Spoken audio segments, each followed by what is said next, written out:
What's up, guys? It's your boy JV Gaming here with my man MSU Fanatic. We are the Real Take presented by Scorespace. Today is December 8th, 2016. It's going to be episode 8 here of our podcast. Steven, how are you, man? Hey Josh, what's going on, man? How are you? How's your week been?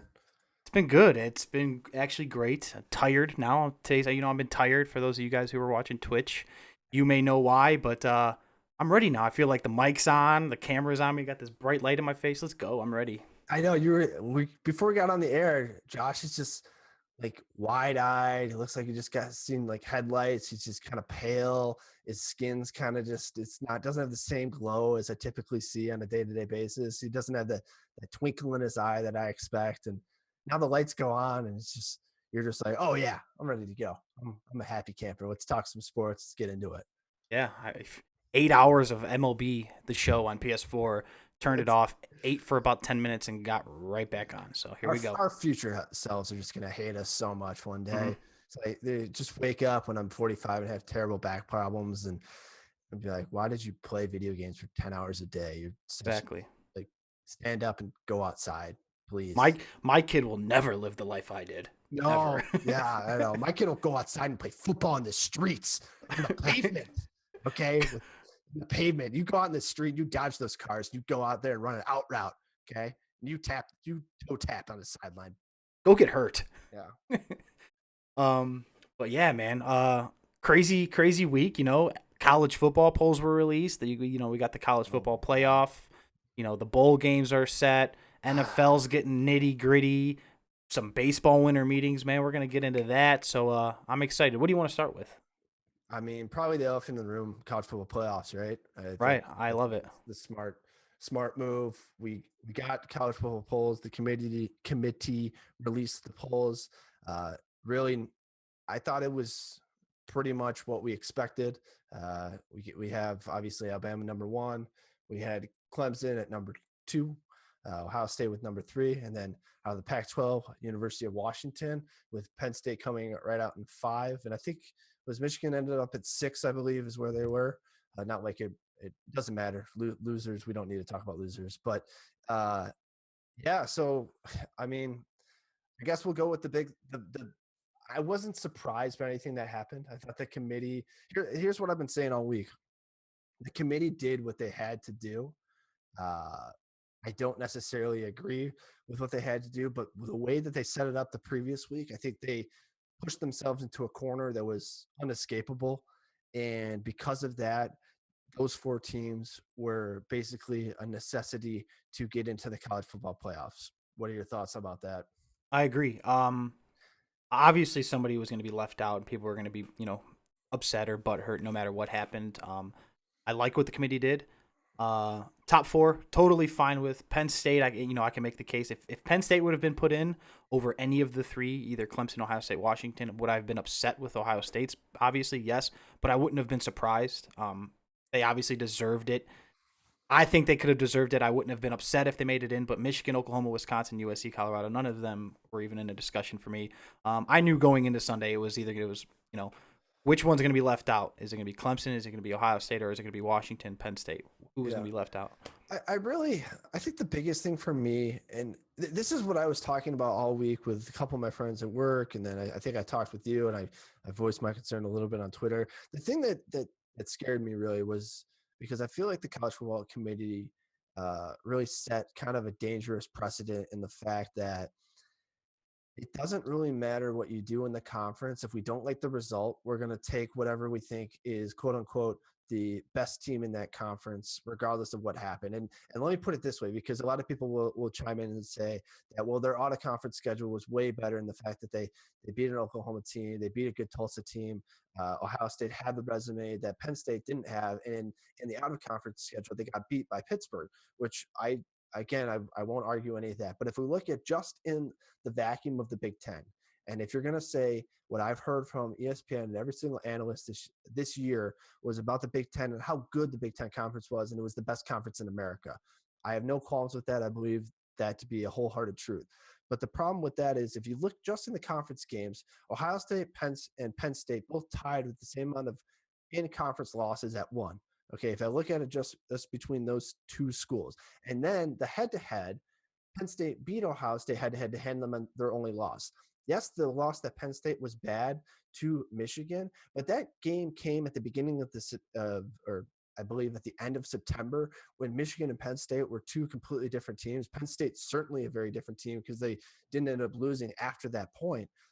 So for me to hear a bunch of analysts say that Penn State didn't get in because of the fact that they got blown out by 39 points against Michigan kind of rubbed me the wrong way, because I thought that a conference championship and an Ohio State victory, a head-to-head for the team that actually got picked out of the Big Ten, because we're assuming that the College Football Committee is going to only choose one school out of the Big Ten. I thought it absolutely basically had to be Penn State, because they de facto became the best team in that conference and the best conference in America. So to say that you're going to pick Ohio State over that because of the extra good win against Oklahoma, to me, sets kind of a dangerous precedent. Like I said at the beginning of this kind of tirade, in that we they basically said we appreciate, and the out of conference win is greater than the head to head victory and the conference championship. And those that say, well, it didn't set up right for Ohio State to get into the conference championship game, that's not correct. Ohio State, everyone had their destiny set out in front of them. Ohio State could have gotten to the conference championship if they had beat Penn State. And I know everyone's going to be like, oh, well, does that mean everyone has to go undefeated in order to be considered? No, I understand what happened. But at the same time, I've heard a bunch of arguments in the fact that they didn't get an opportunity to represent the conference in the conference championship game. And I just think that's flat out wrong. I can see where you're coming from, and that's an argument that I won't I won't sit here and go back and forth on, because I literally understand that argument, and I don't disagree nor do I agree. It's just that is literally a perfect argument. However, um, one thing I think we're missing here is a lot of people don't take this Michigan State team seriously, but Penn State did go on and plummet a Michigan State team that Ohio State only beat by 1 point, and then Yes. they went on to you know finish the rest of their schedule. Um, and being the committee and all the analysts out there talking up the Big Ten, like you said, Yeah. and then they're the team that goes out there and wins the Big Ten. To me, I feel like they should have deserved a spot, and I agree with you. I and do and, agree with you. and it's funny because I got into a classic Twitter argument, because that's all I do on Twitter apparently, is get into arguments with a news journalist from the Detroit Free Press. And they basically, I don't know what they were trying to say, but they basically said because the common opponents between Iowa and Michigan weren't weighed as heavily as the common opponent of Michigan to Ohio State and Penn State, which I thought was really, really strange, right?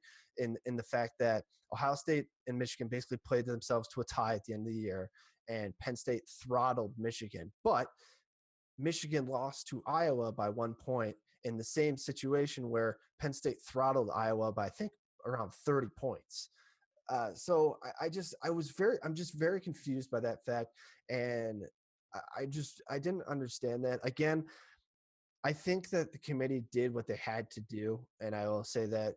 But I really think that if and now let me ask you this, JB, and I've asked this to a couple people. Do Good, you how you? think All if what right. we saw on Saturday night, with the fact that Penn State coming back from a 28-7 deficit to win the Big Ten Conference, which I thought the way that they won was even more impressive than basically blowing out a team, because I looked at that in the second quarter when they got down 28-7, when James Franklin went for a fourth down on his own side of the on the own side of the 50, and they had like a bad snap and they ran it back for a touchdown. And they went down by 21 points. I almost tweeted out, "Congratulations, Wisconsin! You won a meaningless game just for a conference title," because of the fact that they weren't going anywhere.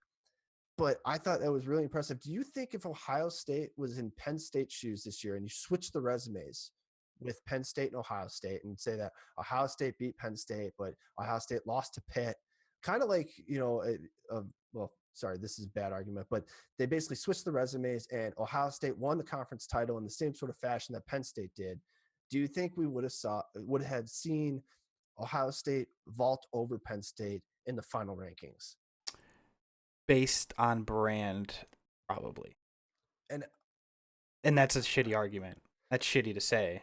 I but I it's I, true. I know, and that's my whole thing is that I it's hard for me to have anyone convince me the fact that if the two schools were reversed, that they wouldn't have jumped over there because I just know that the ESPN narrative would have been like, "Oh, Ohio State's the champion. Oh, they beat them in the head to head," and it was just very interesting to me. And again, I'm not trying to like jump all down Ohio State, and it's not their fault because they made the situation. It's not their fault that they got chosen. They got chosen.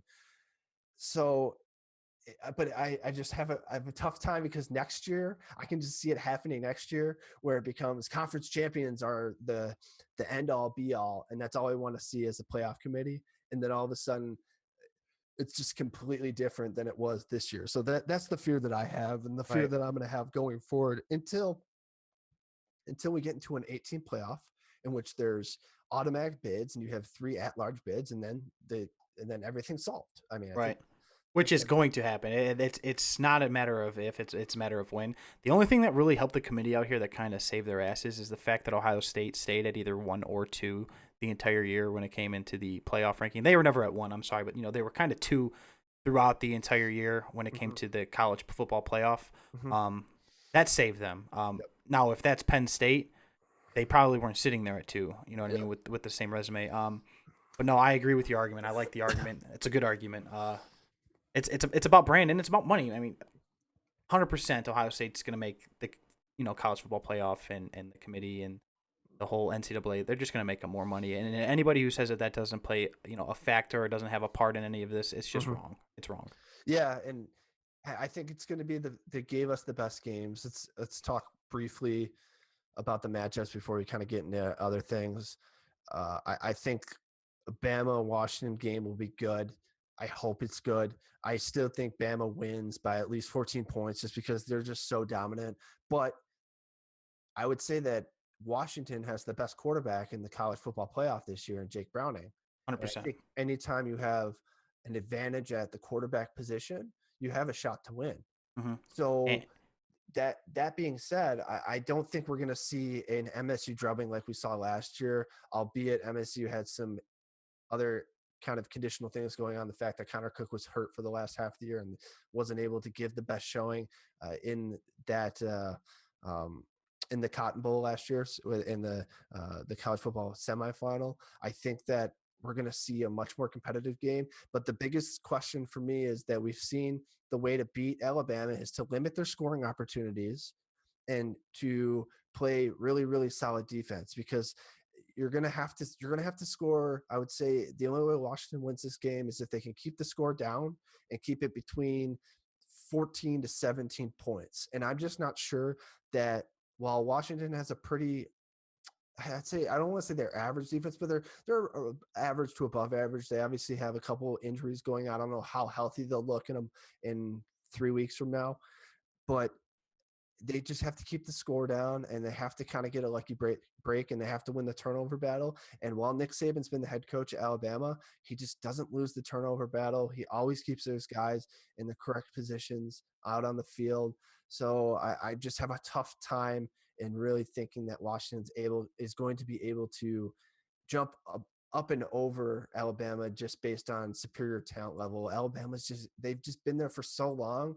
They have 4 and 5 star guys that are backups. right. It's hard to compete against that type of athleticism and those type of athletes when the guys that Washington has as their backups are 2 and 3 star guys, maybe even some preferred walk-ons. I agree. The magic number for me is 24. If Washington can somehow keep Alabama under 24, I think this game's going great. I think it's going to be a Mhm. great game. Washington's going to need either a defensive touchdown or a special teams touchdown to win this game, to have a chance to win this game. But like you said, Jake Browning over Jalen Hurt. Um, Yep. that's one thing that Washington does have at their advantage. That's something to look out for. If Jake Browning can go out there and he can play out of his mind and show why he might be the best quarterback in the nation, they can make it interesting. And Would I be surprised if Washington won? No. Would I be surprised if Alabama won by 35? No. It's gonna be fun to watch. And I thought watching the Pac-12 championship, I didn't even think that Jake Browning really played that well. No, he played poorly. Yeah, and they obviously blew out Colorado, which who knows really how good Colorado is. I think that's kind of an uncertainty at this point. But Jake Browning's going to have to elevate his gameplay if they want this team to Yeah, have a chance against Alabama on December 31st. So I absolutely. think I'm really hoping it's a competitive game. But I don't have a rooting interest in either one of the teams.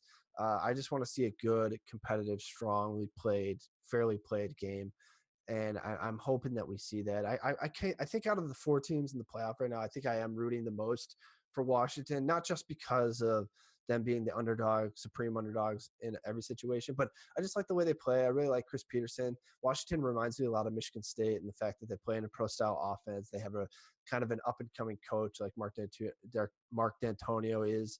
Chris Peterson is similar to that aspect. So I'm looking forward to that game. So if you want to touch on quickly the Ohio State Clemson game. What do you think about that? I think the thing that stands out to me most is we have two quarterbacks that are having a had really subpar years comparatively to what we thought they were going to be going Right. into the year. I Two think Heisman guys going to the I year. think everyone thought that JT Barrett would be a Heisman contender. Just really take off from his first year starting because I don't really count last year as I don't really count last year because he split time and didn't really come on until the very end of the year. And then Deshaun Watson coming off just a remarkable year the previous year, and this year just hasn't really looked comfortable, throwing a lot of interceptions. Just Clemson's team's been just kind of awkward. So what are your quick initial thoughts on the Ohio State Clemson game for the other semifinal? Um, I think that Ohio State is going to score on defense once, maybe twice. Ohio State, they may be the best team in the country as far as turnovers go and turning turnovers into points. And if they're not, they're one of the best. And Clemson's having a hard time with turning over the football. I think that's going to be the outcome. I think that's what's going to lead to the outcome of this game. Clemson obviously is very explosive on offense, but this is the best defense that they've gone up against the entire year. There are some good playmakers on Ohio State defense. And obviously JT Barrett, they don't even need him to play great. They just need him to play good enough to win because I think the defense is going to do its part against Clemson. Deshaun Watson needs to play at a Heisman level if he wants to beat Ohio State. I'm going to take Ohio State in this game. Um, by we'll say 6, 7, maybe 10 points. 6, 7, maybe 10.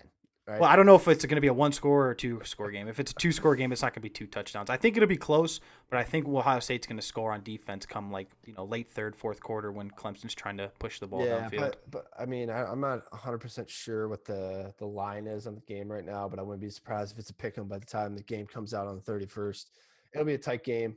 I think Ohio State is the supremely talented team, the more superior team in this situation. I think everyone's hoping for a Alabama Ohio State national championship to see Urban Meyer versus Nick Saban, which actually Urban Meyer has had kind of Nick Saban's number over the past couple of years, at least in postseason play.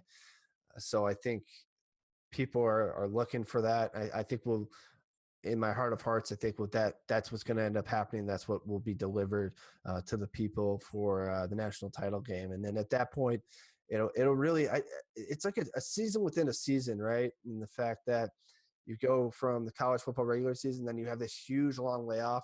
I mean, 25 days, or actually probably more than that since the last game played to the next game played. So momentum, the way the team was playing, the strengths, the weaknesses, that all can really change between the end of the regular season to the start of this bowl season. So I think it's going to be very interesting to see these teams come out and compete with the long layoff in between this time, because all these teams except for Ohio State, or well, actually everyone except for Washington has experienced this prolonged layoff before. This is the longest layoff because they're playing the semifinal on New Year's Day, the longest you can go without playing a bowl game. So I think it'll be very interesting to see what sort of adjustments guys make, how healthy teams get, just the overall aspect of how is the team going to shift to become better. So it's going to be cool. It's going to be interesting. I'm really looking forward to it. One headline here is these may be four of the best coaches in college football. You got Doug Peterson, Urban Meyer, Nick Saban, and Dabo Sweeney.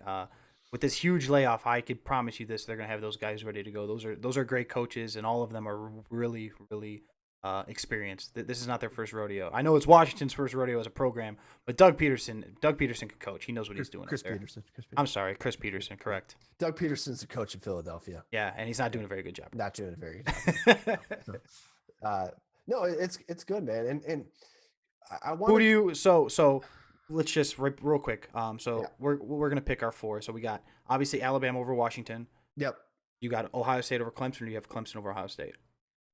I think I have Ohio State over Clemson just because they're the superior talented team, and I'm not really sure. It could come out and blow the doors off everybody and look really good, or Eh, we could get the team that right. struggled against NC State, the team that struggled against Pittsburgh. It's so hard for me to know. Clemson is by far the most Jekyll and Hyde team this year, in the fact that it maybe Florida State too have just they look like world beaters one week and they look like they can't even beat the lower part of their conference, like a Virginia Tech Right. or Pittsburgh or something like that. It's very interesting for me to see what Clemson is, and I guess Ohio State would be almost the exact same way, in the fact that Ohio State's really Jekyll and Hyde, and they look phenomenal against a Wisconsin team or a Michigan team, and then they look subpar against a really crappy Michigan State team or a really Right. average Indiana team. I don't know. So Whichever whichever quarterback comes out to play better in the Clemson Ohio State game, huge advantage there. If you get the Heisman candidate, you get last year's Deshaun Watson, some guy who's just dropping back and he's slinging it and he's hitting targets, he's running around the field like a maniac. It could be a long day for Ohio State. It just depends. But you're right. yeah, yeah, absolutely, absolutely, man, absolutely. Okay. I don't really want to get into bowl games yet. I mean, we have time to do that. Yeah, we'll do that later when I haven't even, I honestly haven't even looked at the bowl games. The only bowl game that I'm really interested in is I believe is it the Cotton Bowl, or I'm not really sure which one it is, but it's the Western Michigan Wisconsin game. I'm really looking forward to that one. Right. That's the Cotton Bowl, correct? I'm looking forward to the Rose Bowl, which is it's Penn State, and who is Penn State playing? Can It's going to be USC. USC. I'm looking forward to that game as well Yeah, because that'll be a good one. I think you have Penn State and USC, two of the best, like ending the season at a very remarkably high level, playing really, really good college football. I think both those teams have a lot to play for, and the fact that Penn State feels like they were left out, USC feels like they left a lot on the table throughout the regular season. So I think those teams are not going to be disappointed where their bowl game place them, but I think they're going to be willing and able and ready to make a statement to the nation and really what's considered the best bowl game outside of the college football semifinals. Yeah, I think USC is the best team in the country. Even though, especially us here on the East Coast, that team played lights out coming down the Yes, stretch. Dory Jackson just won the best DB in the nation. He's very, very, very good. Yes. Okay. Let's move on to these NFL rankings. You want Talk to do the about rankings, or did you want to talk about your winter meeting stuff? Because well, you I, know what? I'll get I, into that. because I'll do that. I do have a side kind of tangent that I want to talk about with regards to the college football playoff in regards to non-conference scheduling. But I think I want to let you go, and we can talk about MLB if we want to get back into college football at some other point. But it's All really up to right. you what you want to do. No, I got you. I wanted to talk about the winter meetings, but I thought more was going to happen when we started taking notes and going over this chart. But I do want to talk about the Chris Sale trade. Okay. I want to talk about the whole Kansas City and Wade Chicago Davis Cubs. trade to Yep. Wade Chicago. Davis. Yep. I'll start with the Wade Davis trade, and I want to get your take on this. Wade Davis for Soler. Is it what am I missing here? What do you mean? What are you missing? I Is think it, I mean, don't you think that they don't you think Kansas City kind of got snubbed there a bit? no, no. Kansas City gets Jorge Soler, who I believe is 23 or 24 years old. He gets him under team control for the next 5 years at $3 million a year. They signed him when they initially signed him in the Cubs. They signed him to a 9 year, $30 million in total deal. So the fact is that deal and that value skyrocketed his price and made him look even more valuable because Okay. I think Jorge Soler has all the talent in the world. He just needs more plate appearances. He needs to get healthy, and he wasn't getting that in Chicago because the team was loaded in the outfield. They just where do you play? Do you not play Zoberson left? Do you play Jorge Soler, or do you not play Jason Hayward? Which obviously Hayward struggled this last year, but he's still a great defensive player, and Jorge Soler is not even close to that defensively. So I think Jorge Soler is as good of a talent as you can find for a guy that's going to be under team control for another 5 years at a very, very reasonable price. And I think if he gets plate appearances and he's an everyday starter like he's going to be for the Kansas City Royals, I think it's a great trade, and it's a huge need for Kansas City. And if you look at it by the Cubs side, obviously you just lose Aroldis Chapman. You needed someone to come in. What better than Wade Davis? And Wade Davis had a very, very good year last year. I was actually looking at some of his stats. He was off injured throughout the year, but I mean he ended the year at a 1.87 ERA. I mean, just just really, really good numbers. So he can be a very good closer at a right price. So I think Kansas City shed money. They got a good, young, exciting player that they hope they can develop, and they got him at a good price. So I think it was a good deal for everyone involved. I was really, I was just really unsure why people thought it was such a one-sided deal for the Cubs. I think those people just didn't really realize just how good the overall situation in Jorge Soler is when it comes to contract, talent, and potential development. Right. No, I knew the guy has all the talent in the world. He was one of their top prospects for a while. But Mhm. I didn't. 5 years, $3 million a year is insane. It's insane. It really is. I mean, it's ridiculously cheap. Yeah, especially when guys like Nick Swisher are signing deals with the Indians for $16 million a year. I mean, just kind of put that in perspective. I mean, Miguel Montero was one of the most expensive Cubs this last year. No one knows Right. that. He was making more money than Rizzo and Bryant combined. Wow. So, So now, if the Cubs can get 90% of Wade Davis or 80% of what Wade Davis has been in the previous 5 years, yep. um, that is a very, very good plug-in from losing Aroldis Chapman. Oh And yeah. they really didn't. I mean, they lost a guy, bunch of talent, a guy who was locked up, but they really didn't have anywhere for him to play there in a sticky situation. Hayward ain't going anywhere because the dollar signs that they're he's literally a money sign sitting out there in right field. I personally, I hope the guy figures Can it the out. money sign can the money sign hit righties or lefties? Because if It's it bad. can, we want him. We'll take him. Yeah, I'll take the giant check he's instead of very Jason Hayward lucky out that there. he's lucky he's one of the best defensive outfielders in baseball. He's got the talent. I look to him have a Yeah, comeback year a little he bit doesn't because need to be an all-star either. no, there's way too much talent in that. I mean, the guy batted cleanup for the St. Louis Cardinals. It's not like he lacks talent. So Right. I think everyone got on him, and including myself. But yeah, continue with your thought about Davis and so Um, but I mean, I've seen Davis. I mean, he's coming out of the AL Central. That guy is playing in Kansas City. Obviously, hurt his whole star power, and Yep. Yep. actually people knowing how good of a player he was. He's a top five closer in baseball when he's healthy, and he's Yeah. he's got it going without a doubt. Yeah. Good pickup for the Cubs, and I don't think they're done in that bullpen. They're not done at all. Well, They'll they keep going. obviously this just happened before I got on the air, but Koji Uehara or whatever, I don't know how to say his name. That's Uehara. close to Uehara or yeah, but Koji Yu. He just got traded over to the Cubs. I'm not sure, or maybe he got signed by the Cubs. I'm not really sure what it was. That sounds horrible, but yeah. So he's coming. Obviously, he's old. I didn't realize how old he was. He's 41 years old. He'll be 42 before the season starts. But if you can get a couple solid innings throughout the regular season, come in, spot close a couple games, set up a couple games. I think it's really proving the fact that the Cubs are really nervous about the back end of that bullpen with their setup guys. I think they don't trust run down. I'm very interested to see what Carl Edwards Jr. develops into, that kid that looks like he's 165 pounds and 12 years old.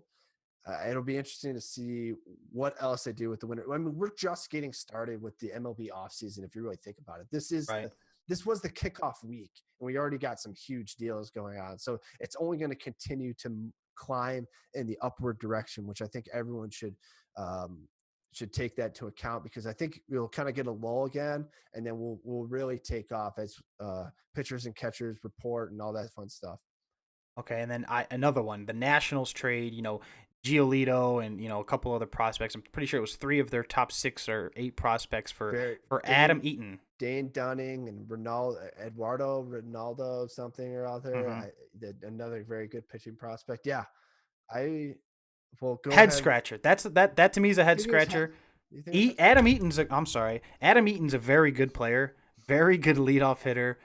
Great defensively. I mean, when we're talking defensive outfielders, he's up there with like Jason Hayward. And for why we're laughing, I just Just went to go cracking up. raise my hand. I just hit my microphone into my This is kisser. so funny. You just So, whacked yourself in the face. um, Uh, but Adam, and I don't think it's a head scratcher to me, but I think it's less of a head scratcher than what people think because Adam Eaton is a way above average outfielder in this league.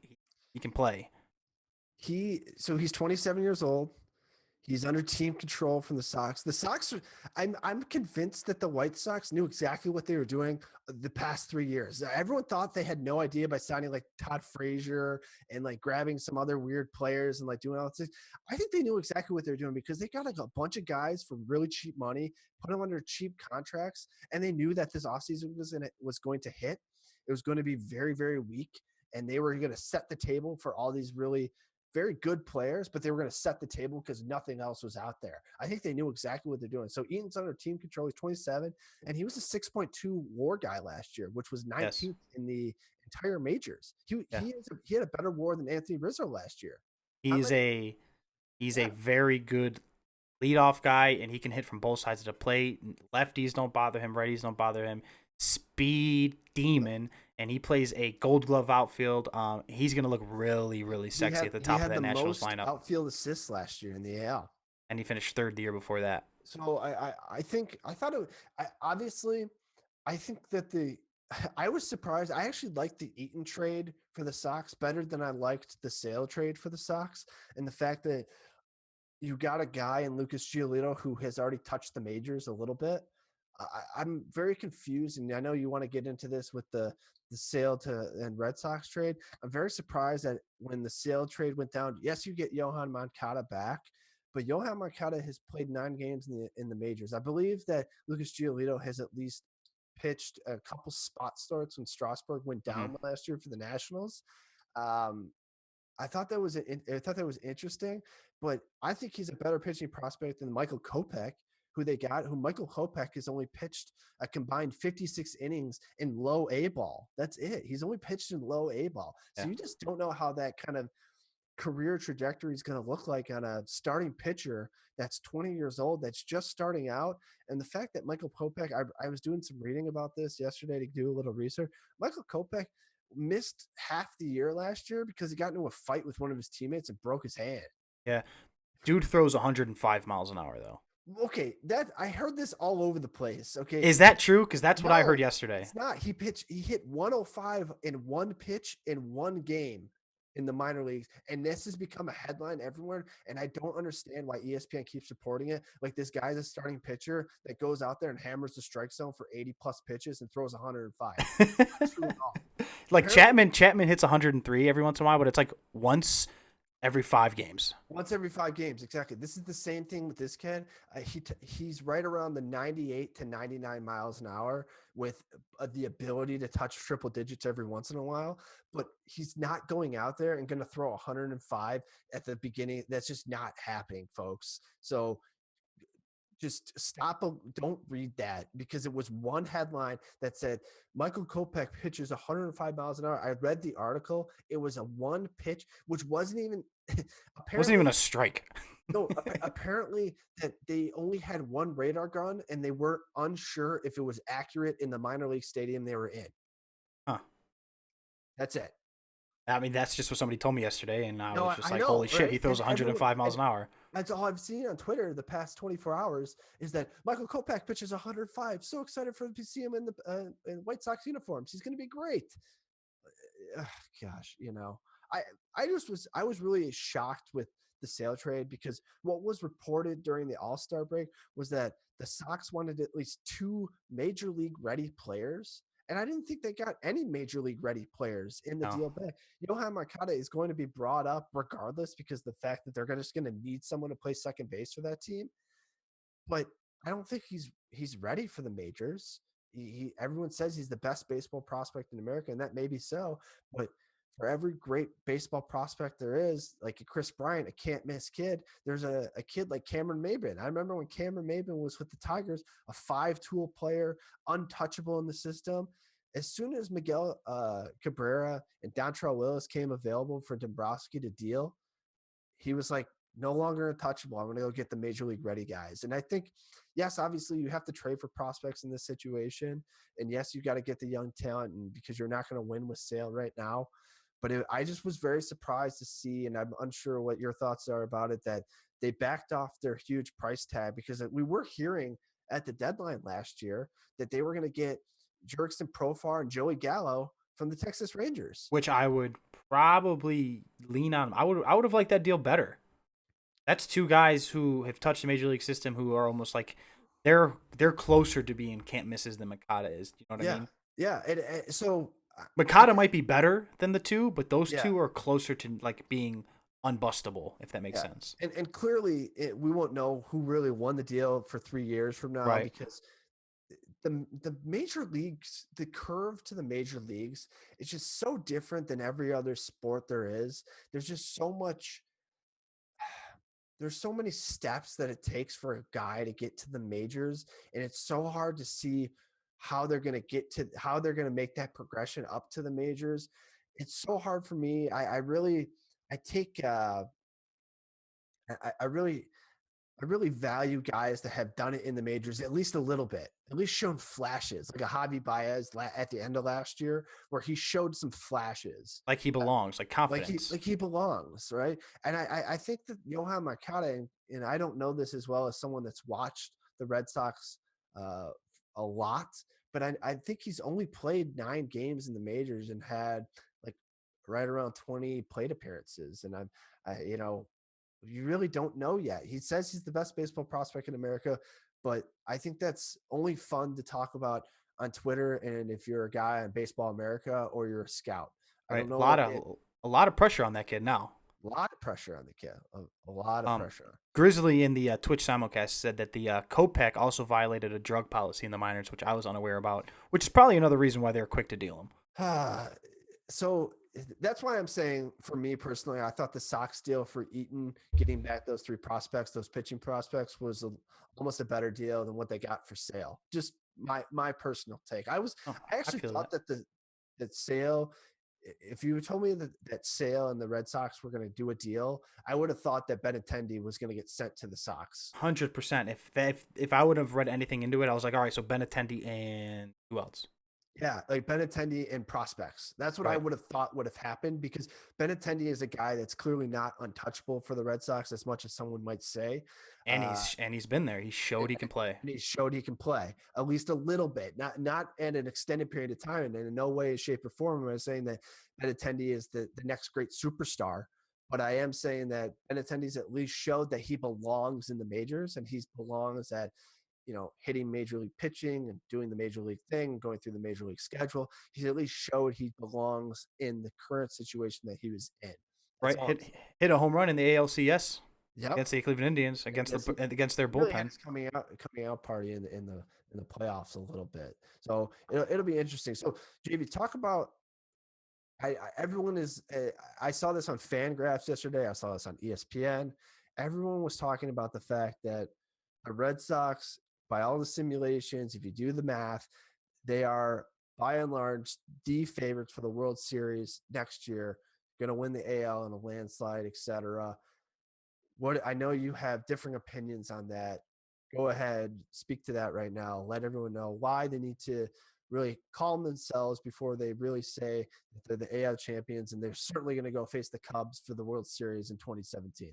Right. And I want to start off by saying I'm not going to sit here and talk down the Red Sox and say that they're not a good team. I mean, they're going to be there at the end of the day. Come September, they're going to be in the hunt for a playoff berth, whether it's winning division, wild card, so on and so forth. But for writers and people and fans of the game to just put them on a silver platter and say, all right, can't wait for them to play the Cubs in the World Series, is almost embarrassing for the game of baseball.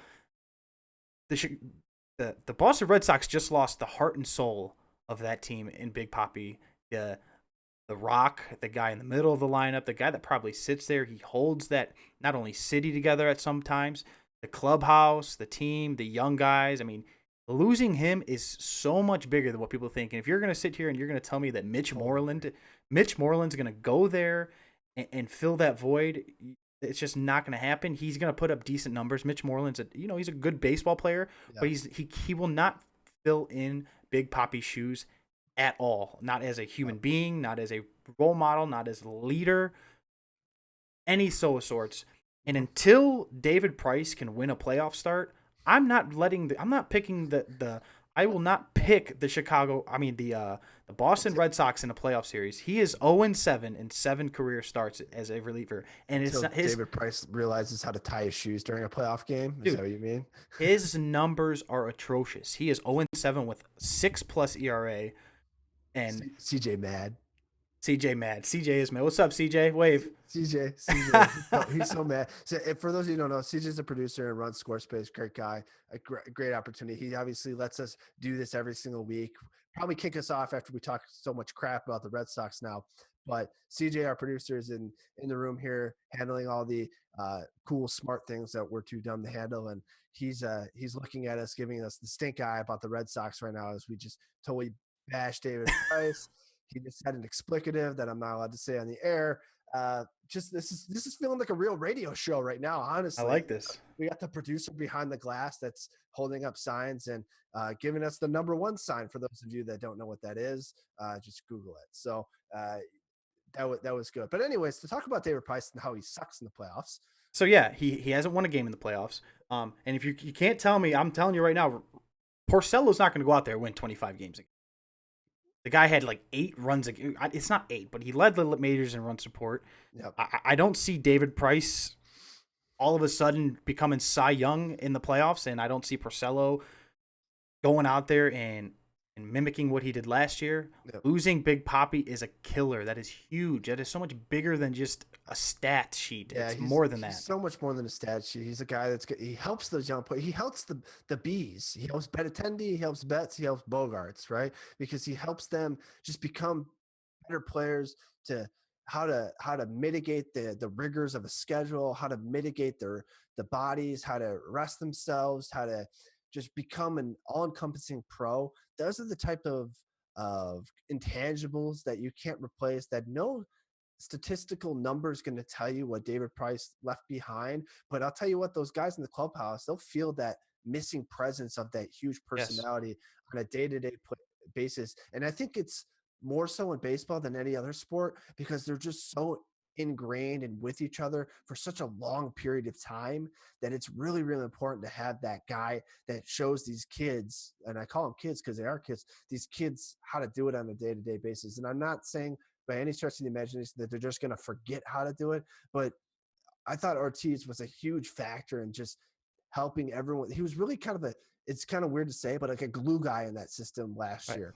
Like he really kept the whole thing together. Mm-hmm. And it's weird because he's such an all-star, but Nobody picked them to finish in the AL East. Nobody I picked mean, them to win that division. no one picked David Ortiz to have such a year like he did last year. Exactly. And Unprecedented, never seen it ever. he's their leader. He was everything to them. I'm not sitting here saying that I would pick. Don't get me wrong. I'm going to pick Boston to win the AL East. I just think it's disrespectful to the game to just hand it to them on a silver platter. They've proved nothing yet. Yep. They got their asses kicked against the Cleveland Indians in a 7-game series, and the Cleveland Indians, all in large, didn't have their 2 starters who, at the end of the day, could go up there and pitch a great game against Chris Sale. I'm not saying that they're better than Chris Sale, but they're not too much worse. They didn't have either one of those guys. You put one of them on the mound, they're going to go toe to toe with Chris Sale. I I promise you. just want to know how many throwback jerseys did the Red Sox have? Because that's how many starts that Chris Sale missed. I just want to find that out because he's gonna be chopping those things up left and right. Yes. They, CJ says that there's 2 throwbacks, so there's 2 guaranteed misses starts for Chris Sale. Just make sure that the throwback day is on the day that Chris Sale is not starting for the Red Sox. I will say this: Chris Sale. I've watched him being in the Chicago region. I watched him for the last 3 years since I've been in Chicago. The guy is absolutely an animal. So good. Animal. The thing that I love about Chris Sale the most that I think will help that rotation is he's a psychopath in the best way. He he wants his will to win is just so much greater than anything that has to do with his statistics, that has to do with him going out there. I've never seen a guy get so upset letting up a run, and that can be a double-edged sword for a guy that's a starting pitcher. But my God, there's no one would ever say that Chris Sale, the most important thing is not winning for Chris Sale. It's the absolute most important thing for Chris Sale above all else. And I think that's going to transcend a locker room. And I think the Red Sox, I think he fits in absolutely perfectly with that team and the way they want to do it. I think the guys in that locker room are going to love Chris Sale. I think Chris Sale is going to love the guys in that locker room as well. And I think that marriage is going to be absolutely perfect. And the fact that Chris Sale is 27 years old and he's under team control for another 4 years, and he's owed like 10 million, 10 million, 12 million, $13 million. It's a Absolutely, bargain. absolutely nothing. When a guy like Aroldis Chapman is getting paid $300,000 per inning pitched, Chris Sale, Chris Sale looks like he looks like a $5 price tag at a garage sale. I For always go back to the Nick Swisher and Michael Bourne deals. They're making the Indians signed them a couple years ago. Michael Bourne's making 14 million. Nick Swisher's making 16. Put yeah, that in perspective. Chris Sale is a steal when it comes to his contract. I will yeah, not argue that at all. he's And I gonna agree be with you. Of all those contending teams out there right now, Boston might have been the best fit for Chris Sale mentally and the way the city plays and just like the nitty gritty Boston Red Sox and playing in Fenway. I love the fit. I do love the fit. yeah. Yeah, it's gonna be a lot of fun. I'm looking forward to it. I But think can it you was agree that we shouldn't hand them the no.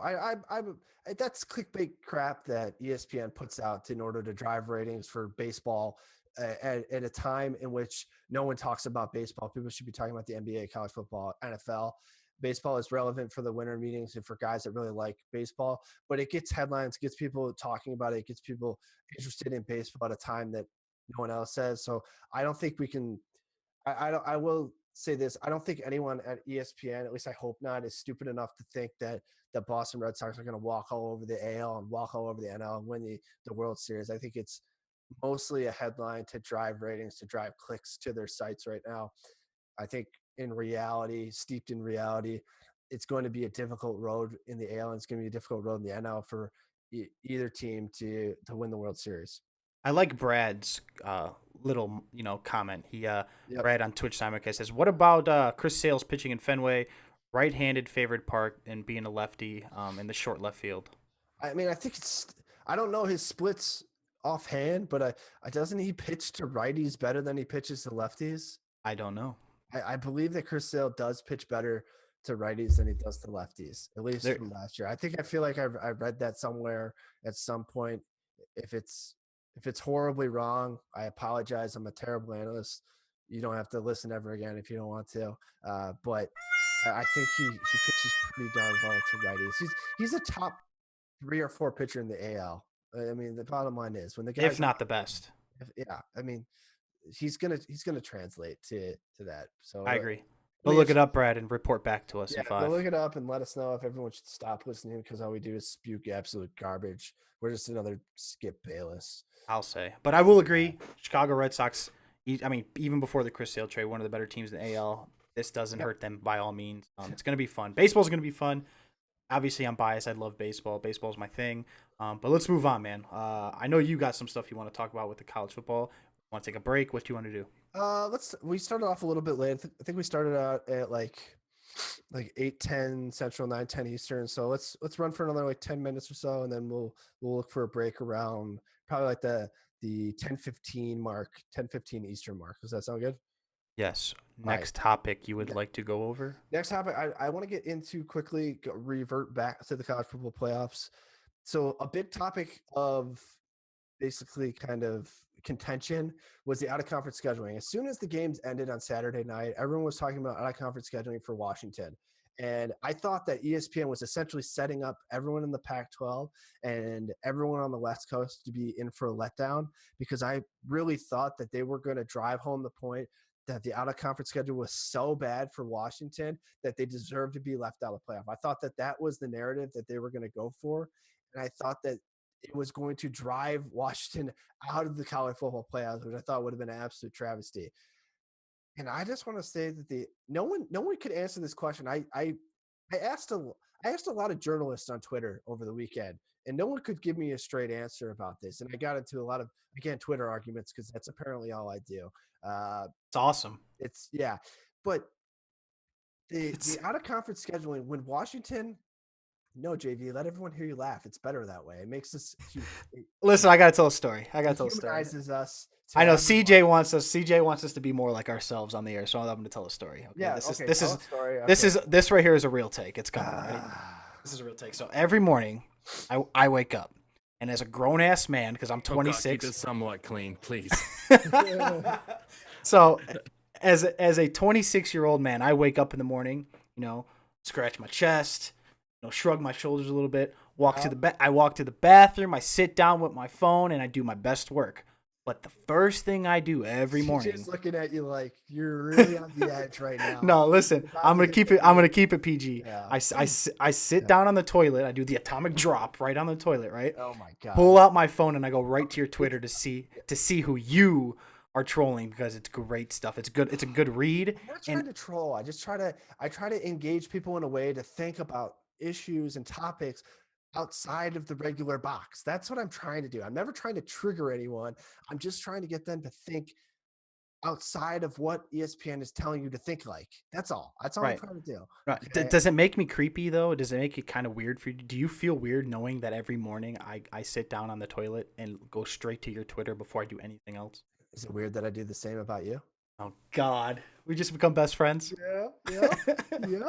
right, go on, dude. I didn't mean to cut you off. So the out of conference scheduling, no one could seem to give me a correct answer about this. And JV's the most professional guy in the room. He just walked out because he just doesn't even want to hear me. What is he? All right, CJ will listen to me Hey, and if you everyone want else. to fire him now, now's our chance. That's funny. Minimum No. resistance. All right. Anyway, so the out of conference scheduling, the problem that I had with it was that everyone was dogging Washington for scheduling Idaho State or Portland State or something like that, and Rutgers. And everyone was giving credit for Michigan for scheduling Colorado. Now, I don't know how much you know about the out of conference scheduling and how what goes on, but these schedules are determined between 6 to 4 years in advance of when the games are actually being played. So Washington actually scheduled Rutgers when they came off 4 back-to-back years of 9-4 or 8-5 better than those records. So they were a very, very good team at the time that they actually were scheduling these games. Subsequently, Michigan, when they scheduled and they set up their home and home with Colorado, was coming off a 1-11 year. Okay, so to me, that they got lucky. They got absolutely lucky that Colorado just so happened to be a very good, competent football team in 2016 when they scheduled it, hoping and praying that they were going to be a cupcake game. Now, conversely, Ohio State scheduling a home and home with Oklahoma, you know that Oklahoma is probably going to be good year in and year out just by sheer, kind of a blue blood program. But if you look at a team like if you take, for instance, a Texas has been very bad for the last 4 years, ever since Mac Brown left. The teams that scheduled Texas thought that that was going to be a great out of conference game when they initially scheduled it. And now it's looking like just another bump in the road that they're going to have to go play a Power Five game in which they might actually lose. So I just wanted people to stop and reflect on the fact that college football out of conference scheduling is absolutely broken. Michigan State has schedules already made for Boise State for a home and home series in 2022 and 2023. I have no idea what Michigan State is going to look like in 2022. I have no idea what Boise State is going to look like in 2022. There has to be a better way to do this. There has to be a better way to get these out of conference scheduling to be closer to the time in which these games are actually going to be played. Washington, for instance, is scheduled to play a home and home series with the University of Michigan in 2020. That's 4 years from now. 4 years from now, Jim Harbaugh might not be at Michigan. He may be gone. Chris Peterson may be gone from the University of Washington. There could be some massive differences between those programs. Right now, if I tell you that those schools are trying to go out and play a tough non-conference schedule and making those schedules up right now, I have to give props to both the University of Michigan and the University of Washington for going out and trying to do those things. But in 4 years from now, if all of a sudden Washington becomes a cupcake and back to a perennial bottom dweller of the Pac-12, how can I say that Michigan didn't try to go schedule difficult opponents in their non-conference? I can't say that. They tried at the time to schedule an opponent in which they thought that they were going to be a healthy, very good, competent college football team in the future. Now, the argument is you can go schedule blue bloods, but there's only so many blue bloods that you know that are going to be there in 4 years from now that are absolutely going to be in the top 10. There's not many games like that you can actually absolutely do. So I just I don't know. Like, what are your thoughts about this, JV? No one talked about this as an analyst on ESPN, on ABC, as the college football committee. No one talked about when these games were actually scheduled, and no one credited the teams of what actually happened. Right. The issue is especially with like conferences like the Pac-12 and some of these Power Five conferences who have cupcakes. Which I mean, every conference has cupcakes. It becomes lucky in a way. Like it's almost like a luck of the draw. Like this year with Colorado. I mean, that was totally fluky. Anybody who like you said, scheduled Colorado 4 years back, they might have had a combined 3 wins in the 3 years prior. It's in it. I know the reason why I think analysts don't talk about it is because I don't think they really know an answer for it, and they don't know of a solution. Like they just kind of leave it to the side. I just think that, I mean, college basketball doesn't have this problem, but they keep open weekends. They have open weekends where they can fill in tournament games and things like that. Alabama was actually scheduled to play a home and home series starting this year with Michigan State, but backed out of it because they didn't want to play a home and home. They actually wanted to play at a neutral site field, and Right. MSU didn't want to do that, so Alabama scrapped us off the schedule. Again, Alabama's not scared to play Michigan State. They dominated 86-7 in the three games that they played us in the postseason. But we tried to schedule that game with them, and they decided against it. So I feel like these games and these teams need to try and schedule. I'm saying like 2 years in advance. Like Right. there should be some leeway as we How gain more much conference games and things like that. how much does money play a part? Do they get fronted money for scheduling these Well, games that's or the thing what? is the way that MSU was able to do this. They actually they were having a problem with next year's schedule. So next year MSU is supposed to be scheduled to have a bye week in week 1, which helps nothing. Like that's Mm-hmm. then you play 12 straight games. That sounds awful. Um, but they actually bought out. They were supposed to play Eastern Michigan. They bought out Eastern Michigan. It had them eat that cost, and they switched the game. That they're now going to play Bowling Green week 1. So right now they have a bye week in week 2, which is still a terrible bye week to have. But they can have some leeway if the school is willing and able to pay out the mid-major school that they have scheduled that they're out of conference, which I think is what happened with actually Oklahoma and Ohio State. I think Ohio State ended up buying someone out to fill that spot with Oklahoma instead. So you have to give credit for that. So there's just got to be a better way to do this. There needs to be, I know with the way the scheduling works and the way that the ADs have this set up, they have to schedule out early enough, but there has to be a way in which you can't be punishing teams for something they absolutely have no control over. Like no one has control over their schedule for next year right now as a Right. college football team. You have no control over that it is what it is. So there's such a problem. There needs to be more accountability in the fact that people need to talk about when this stuff actually was discussed initially and when it got scheduled, more so than, oh, they went out and scheduled cupcakes like they did it 6 weeks before the season started. Right. It's this isn't Obviously, it wasn't purposely like done. this isn't NCAA football a video game where you're scheduling your non-conference opponents and you can pick from anybody at the initial start of the season. This isn't a video game. These things are huge money makers, and they take a long time to schedule, and they take a long time to figure out all the logistics behind it. So I hope people get more cautious and more careful when they talk about, oh, this team scheduled all cupcakes, because they may have tried like Washington this past year. They tried to schedule a Power Five conference team. It just so happened that Rutgers lost Greg Schiano and has just gone into the absolute tank. Right. And I don't think that should be held. I think that was a problem that I had with ESPN over the weekend, was that they really tried to basically dangle this carrot in front of Washington and say, nah, nah, nah, nah, nah, you failed to schedule a difficult non-conference opponent. When in reality, I thought they tried to. It just, the future didn't work out the way that they intended it to. I agree.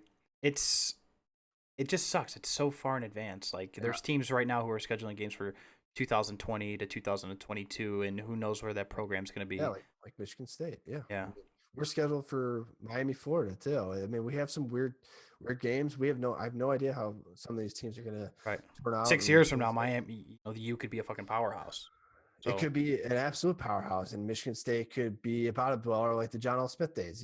You have no idea. And it should that be held against Miami, that right. Michigan State didn't held up their end of the bargain? I don't know. Are we going to talk about this in 2022 when CJ, you and I are on FS1 and just having our show, and remember back in December 8th, 2016, in our episode 8 podcast, we were talking about non-conference scheduling, and I brought up the Miami, Florida, Michigan State game, and we're gonna be like, yeah, we are, and that'll be that. So, I um, like it. Just yeah, sucks that luck plays a little bit of a role. mhm. Sucks. That's a part that it's just, it sucks with the. I guess for kind of a wrap up and conclusion is just they need to be more careful when they're discussing this as an analyst in front of millions of fans, because they need to be able to say they tried, but it failed. It didn't turn out that the way that they intended it to, and it's not their fault. And they need to make it known that these games are not scheduled 6 weeks before the season started. Like, everyone thinks that these non-conference games are scheduled basically 6 months before the season started, and that's it. It's not at all. It's 4 years, like typically minimum, of when these games get scheduled out. No, absolutely. Especially for like Power Five conferences, it's so much money involved. I get your point, and I like that's a good point, especially with this year's whole debacle and who's in, who's out, and teams outside looking in, so on and so forth. It's just so hard. Like, I just felt so ashamed inside to say that, like, oh, Michigan was trying to pound their chest to say that we scheduled Colorado and we beat them. No, you tried to schedule a cupcake, really. You tried to schedule a cupcake, and you got lucky that they turned out to be a decent opponent. Yeah, And then no, and then they tried to shame Washington for scheduling Rutgers when Rutgers was scheduled at a time where they're okay. Um, that's kind of my thing. So you wanna hit the brakes and yeah, hit yeah. a We'll go to break, break. spin some tunes. Yeah, we will. We're gonna go to break, but we're definitely gonna talk about a little bit of the Bryce Harper and the $400 million, you know, deal he wants to have done. NFL still to come. I have some of that. I want some of that. Exactly. He better donate a little bit. We Donate want to to dip into NBA as well a little bit this week, just a little Yep. bit of thoughts on top teams, and then obviously some fantasy and stuff, some gaming stuff, and so on. definitely stay tuned. We're going to talk about JV and I's top 5 Christmas movies, because we're going to get into the Christmas spirit a little bit over the next couple shows, and obviously wishing everyone a happy holidays and everyone's enjoying themselves. And JV's over here dancing, so we're going to talk about Christmas stories, and we're going to play a new segment called Hot or Real, and it's going to be a good time. So stay tuned. Thanks for listening to Scorespace, everyone on Twitch simulcast. Thank you so much. Stay tuned. We will be right back after the break.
I'm going mute.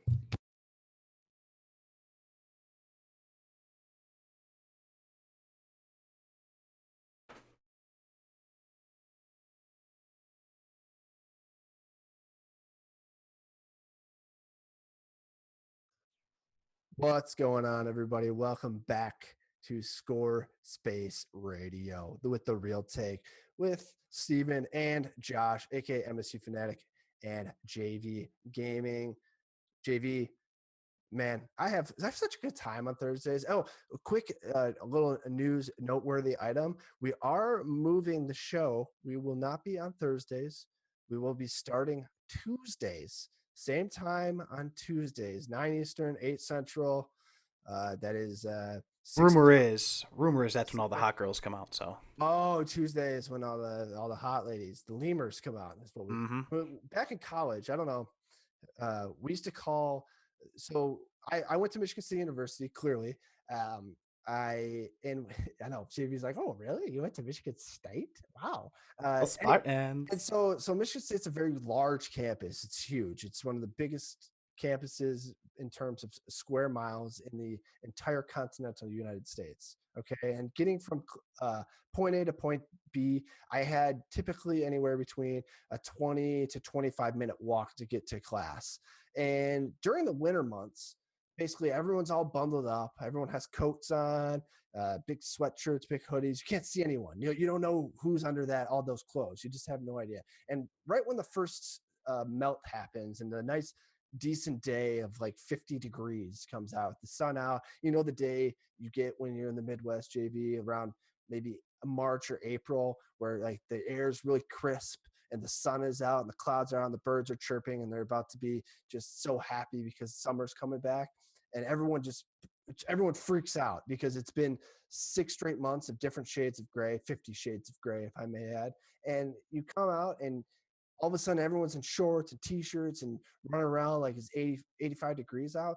Well, that's also when all the hot girls came out, and we called those girls the lemurs because lemurs don't go to class in the middle of winter. All right. They don't go to class. And when they go to class, they ain't trying to look good. They're putting all their stuff on. They're putting hats on, ponytails. You have no idea. So we called them lemurs is what we called them. So And that was probably the most misogynistic, derogatory thing I've said on this podcast. So I'm going to quit. See you later. Bye-bye. Oddly enough, though, it always seemed that the hot chicks in college somehow always had notes somehow. Like they'd always just magically have the notes come test day, but they were never in class. Just saying, we'll leave it there. But what do you want to get into, man? Let's actually talk sports again. No. Let's talk about Christmas. Oh yeah, it's Let's the most wonderful time of the year. CJ, Do we harmonize? Was that good? Was that bad or good? That's so pretty, you guys. Yes. Cool. All right, we're just got the going, feels. We're just going off the rails. Can we do a quick group hug before we continue? Okay. We're just going off the rails good. tonight. We're just Love you guys. All right, yeah, leaving us hanging. All right, We're MSU. going, sorry. I look really creepy right there, like a doll that was about to kill you. So, no, I want to know. So it's Christmas. One of my favorite things to do at Christmas time is to throw on. What's that channel now? It used to be a ABC Family. Now it's like, is it the Hallmark Channel or like the Hot Zone or I don't even know what it's called. I think it's called Lifetime. No, that's no, not it is Hallmark too. There is a Hallmark. There's a Hallmark Channel. There's a bunch of the one that does like the 25 Days of Christmas with all the different movie types. And they have like 25 Days of Christmas. I love watching the holiday movies. So we're kind of gonna go through in the spirit of the college football playoff kind of thing. Give me your top 5 rankings of Christmas movies. Also, if you're in the chat on Twitch Simulcast, please feel free to chime in and share your top 5 as well in the chat. Yeah, please absolutely share your top 5 in the chat. If you want to call in, you can call in and share with us your top 5 as well, or anything that we've discussed in the first hour, what we may be discussing in the second hour. Please give us a call, 646-558-8656. You'll be prompted to enter a ID at 605-977-832. So please give us a call if you'd like to talk about it. Give us your favorite Christmas movie. But JD, what is your favorite Christmas movie, the one that you absolutely have to watch when the calendar turns to be December. What's the one? All right. Well, I know I told you one thing earlier, but I Mhm. forgot about this movie until we started talking. Obviously, this is biased because I'm from Cleveland, Ohio. This movie was filmed where I grew up. Literally, used to live within 5 streets of the house. Christmas Story. It's, it's one of my favorites. Yeah, have My to. I could quote that movie all over the place. Dear and dear to my heart. I watch the TBS 24 Hours of Christmas Story every single year. It's the first thing that goes on when we get down to the family room with my dad. My dad loves the movie. I think the reason I love that movie so much is my dad loves the movie so much, and it Yeah, just became ingrained in the spirit. It's so good, and the stories like I it's have just family who went to that school, man. really Yeah, I have family who went to that that's school. We awesome. go to that house every single year. It's Do good you, stuff. Do you see the basketball hoop where Flick sticks his tongue to It was the a flagpole, oh yeah, flagpole? I and it is apologize. Yep, still there. it's still there. Did you Yeah, ever try to stick your tongue out of that thing? You ever that's done that disgusting. before? I have. I've done. I actually think I did that all the way up until like the age of 13, which is idiotic. You stuck your tongue to cold objects? Yeah. Oh man, I need CJ. Give me someone new. Someone new, please. Someone new. That's that's. Wait a minute. Did you stuck your tongue to the actual pole? No, I said I never stuck my tongue to that pole. Like Oh, I said, I've done that before. Is what I mean. Like I've actually on like when I was younger stuck my tongue to a pole because I watched that movie and I was too stubborn to not do it. Like I I can't believe probably had the thought. that's like. I love how you said that. I was doing it up to like age 13. Like it's completely Oh, normal. that was Yeah, sarcasm. so like age 13, of course. Like doesn't everyone stick their I tongue to frozen? suppose it's too much to hope that there's any video evidence of that. No, absolutely not. Like Yeah, how old are you? 12? Yeah, yeah. Come here. Put your tongue on this pole. yeah. Well, Come that's here, how it was. come here and do that. It's a Cleveland thing. It's Oh, that's exactly why it happened. great movie. My number one is Christmas Vacation. That's a good one. That's in my top 5. Chevy Chase. Oh my gosh, it's just so good. Every single line in that movie is just there's no just filler lines in that movie. It's just great, get you something real nice, it's like Clark Real and nice. oh my gosh, and just A real nice Clark, surprise. Clark, let me tell you, that's the gift that keeps on giving. Like, like just I that movie is just I watch that movie every Christmas Eve with my dad.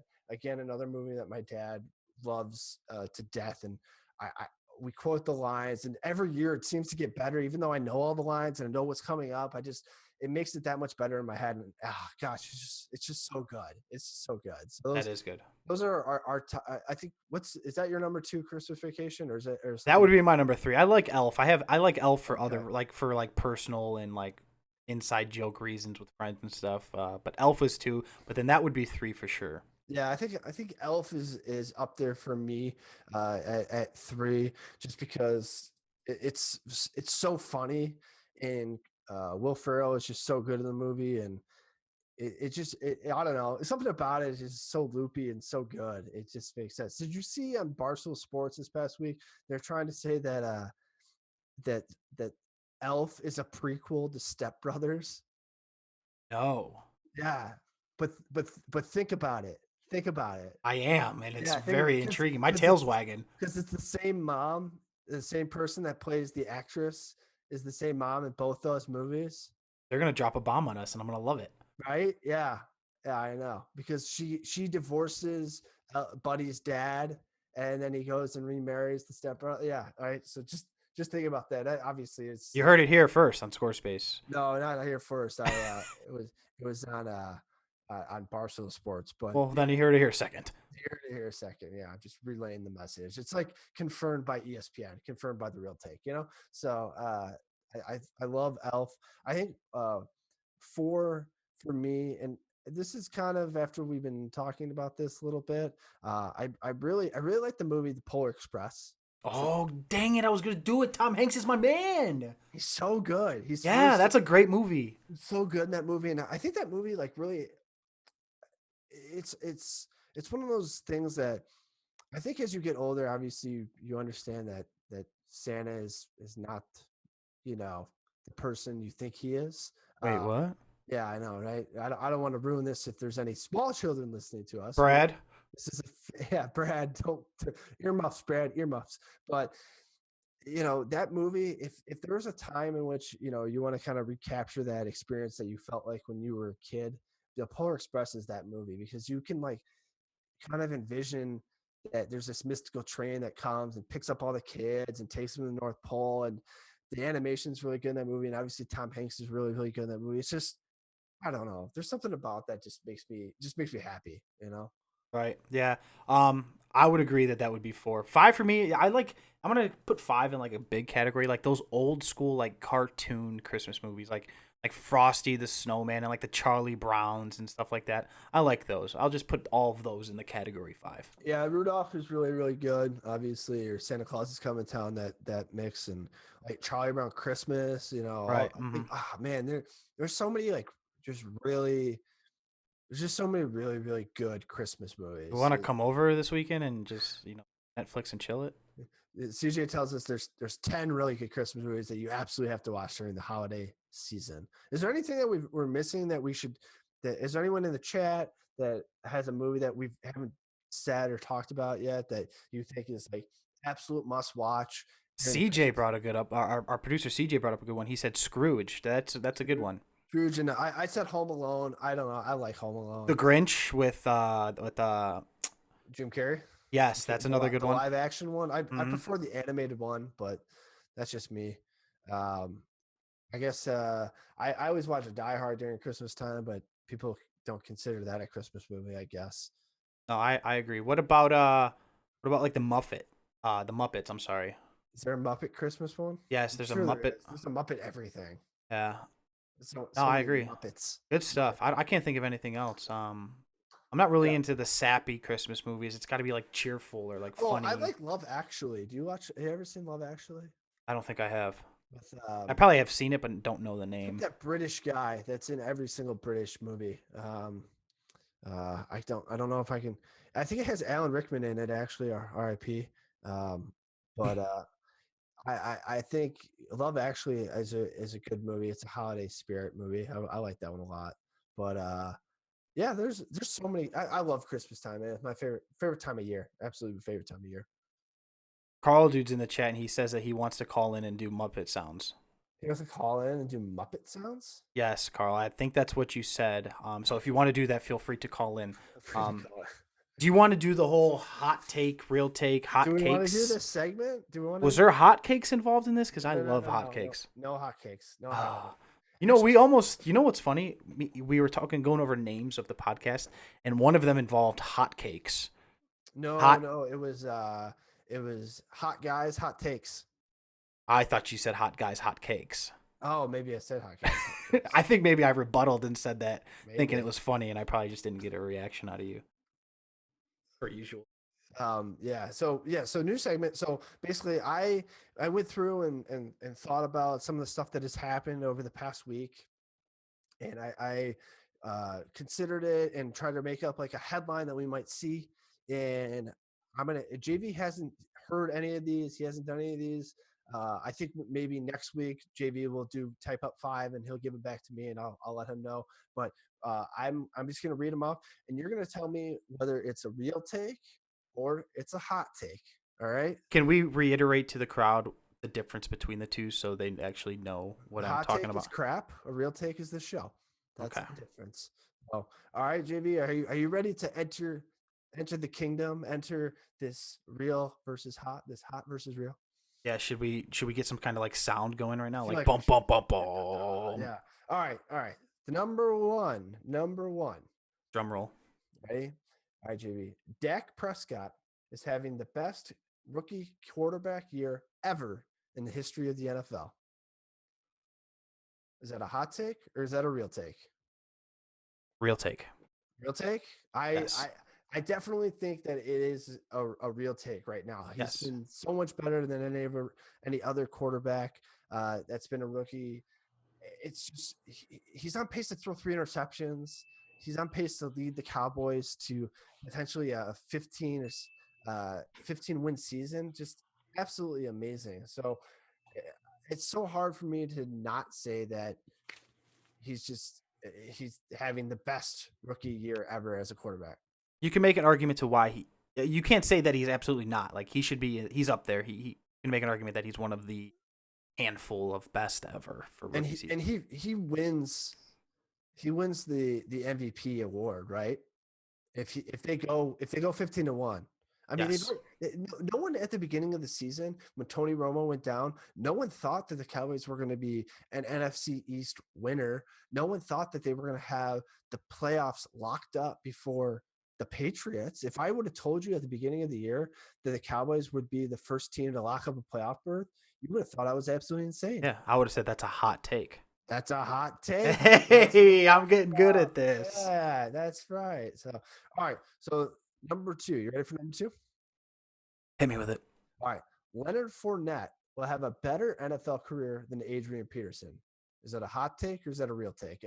Obviously, Leonard Fournette just declared for the NFL draft. He's ranked as like the number 7 overall prospect from Mel Kiper Jr. I think it's going to be. I think he'll be the number 1 running back taken off the board. So let me have it. Do you think it's a hot take or do you think that's a real take? And tell me why. I think that's a hot take. Think it's a hot take. Yes. Yeah. Okay. Um. I mean, there is actually no wrong answer in this situation. Right. These are the kind of questions I like. We could go back to the MLB argument we had with Mancada, Jose Mancada. Yeah. He's never proved anything in his career. I've seen running backs who were supposed to be can't misses. Trent Richardson, for one, I've seen it here in Cleveland. It took him 3rd overall. Everybody thought can't miss. He's going to be the end all be all. You know, he's the next big thing here in Cleveland. So yeah, hot take. I mean, Adrian Peterson is one of the best, if not the best, running back of my generation, let alone of all time. I'm not ready to hand that over to some 19-year-old kid or 20-year-old kid. Yeah, I tend to agree on that. The only reason I picked that comparison was just because of their running styles. I think They're similar. Peterson and Fournette are both kind of the similar sized guys. They run with anger, they run with power, they try to punish their defenders at the very end of all their runs. That's the only reason I really compared them. Adrian Peterson has been a mainstay in the NFL. Consistency. He's been basically a robot. Anytime he's been injured, he's come back stronger than ever. Just an absolute kind of an amazing situation. I'm still unsure of how Leonard Fournette's going to do in the NFL when it comes to playing through being hurt. Right, guys don't play in the NFL. They don't play injured, but guys learn how to play hurt because everyone in the NFL is hurt, especially at this time of year. So Exactly. how he handles the playing hurt aspect, I'm not sure if he's ever really had to battle through it because he's really been protecting himself over the past 2 years.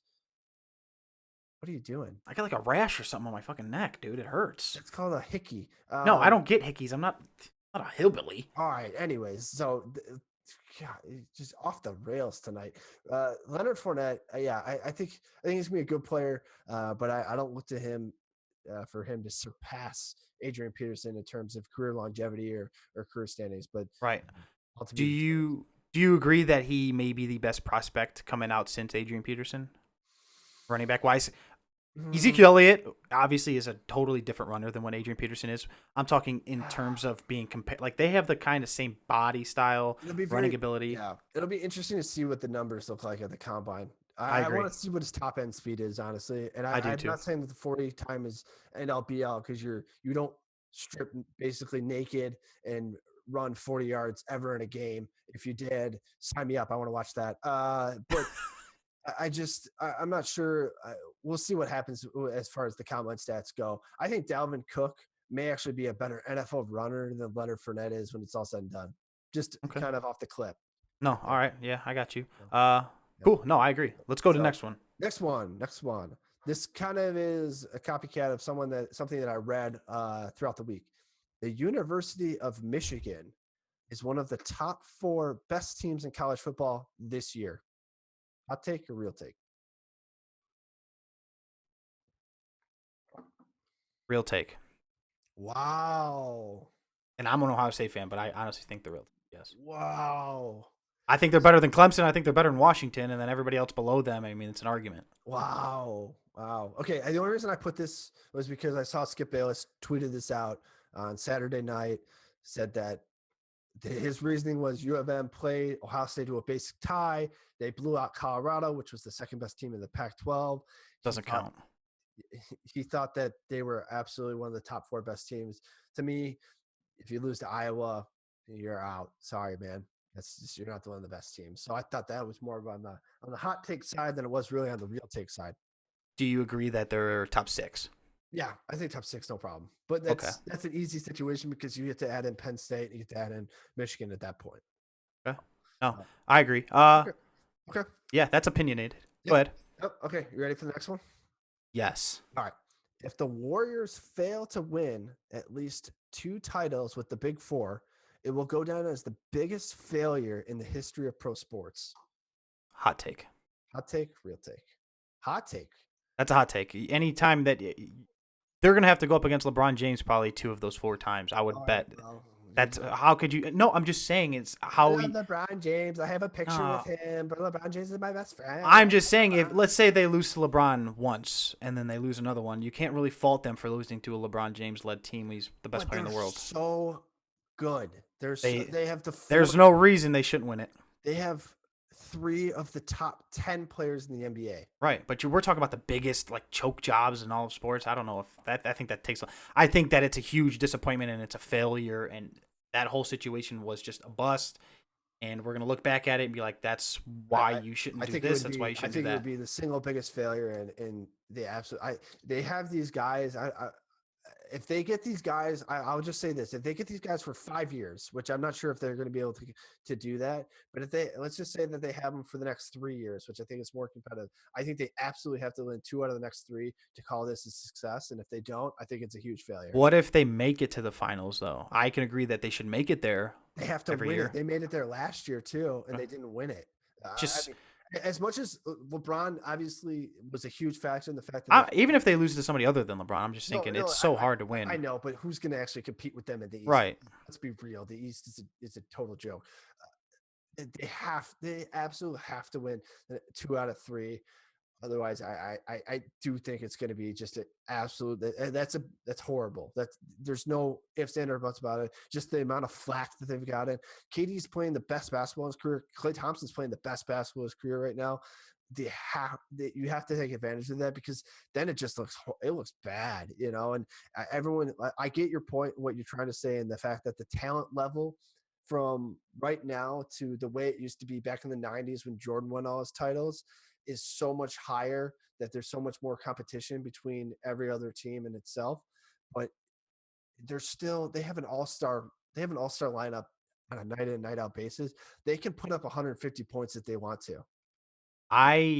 They will get exposed come playoff time in big games when it comes to inside the post and playing big man basketball. They're gonna have a hard time beating San Antonio with San Antonio's big men down there. I kind of disagree on that. I think in a 7-game series, They should win. I do agree, but they're gonna bruise them. They're gonna bruise them up. Yes, Draymond Green is part of the Big Four. He's one of the top power forwards in the league. He can guard 1 through 5. He's not overrated. Get out if you No, think that. Draymond Green's a beast. He's They an have a absolutely big four, incredible player.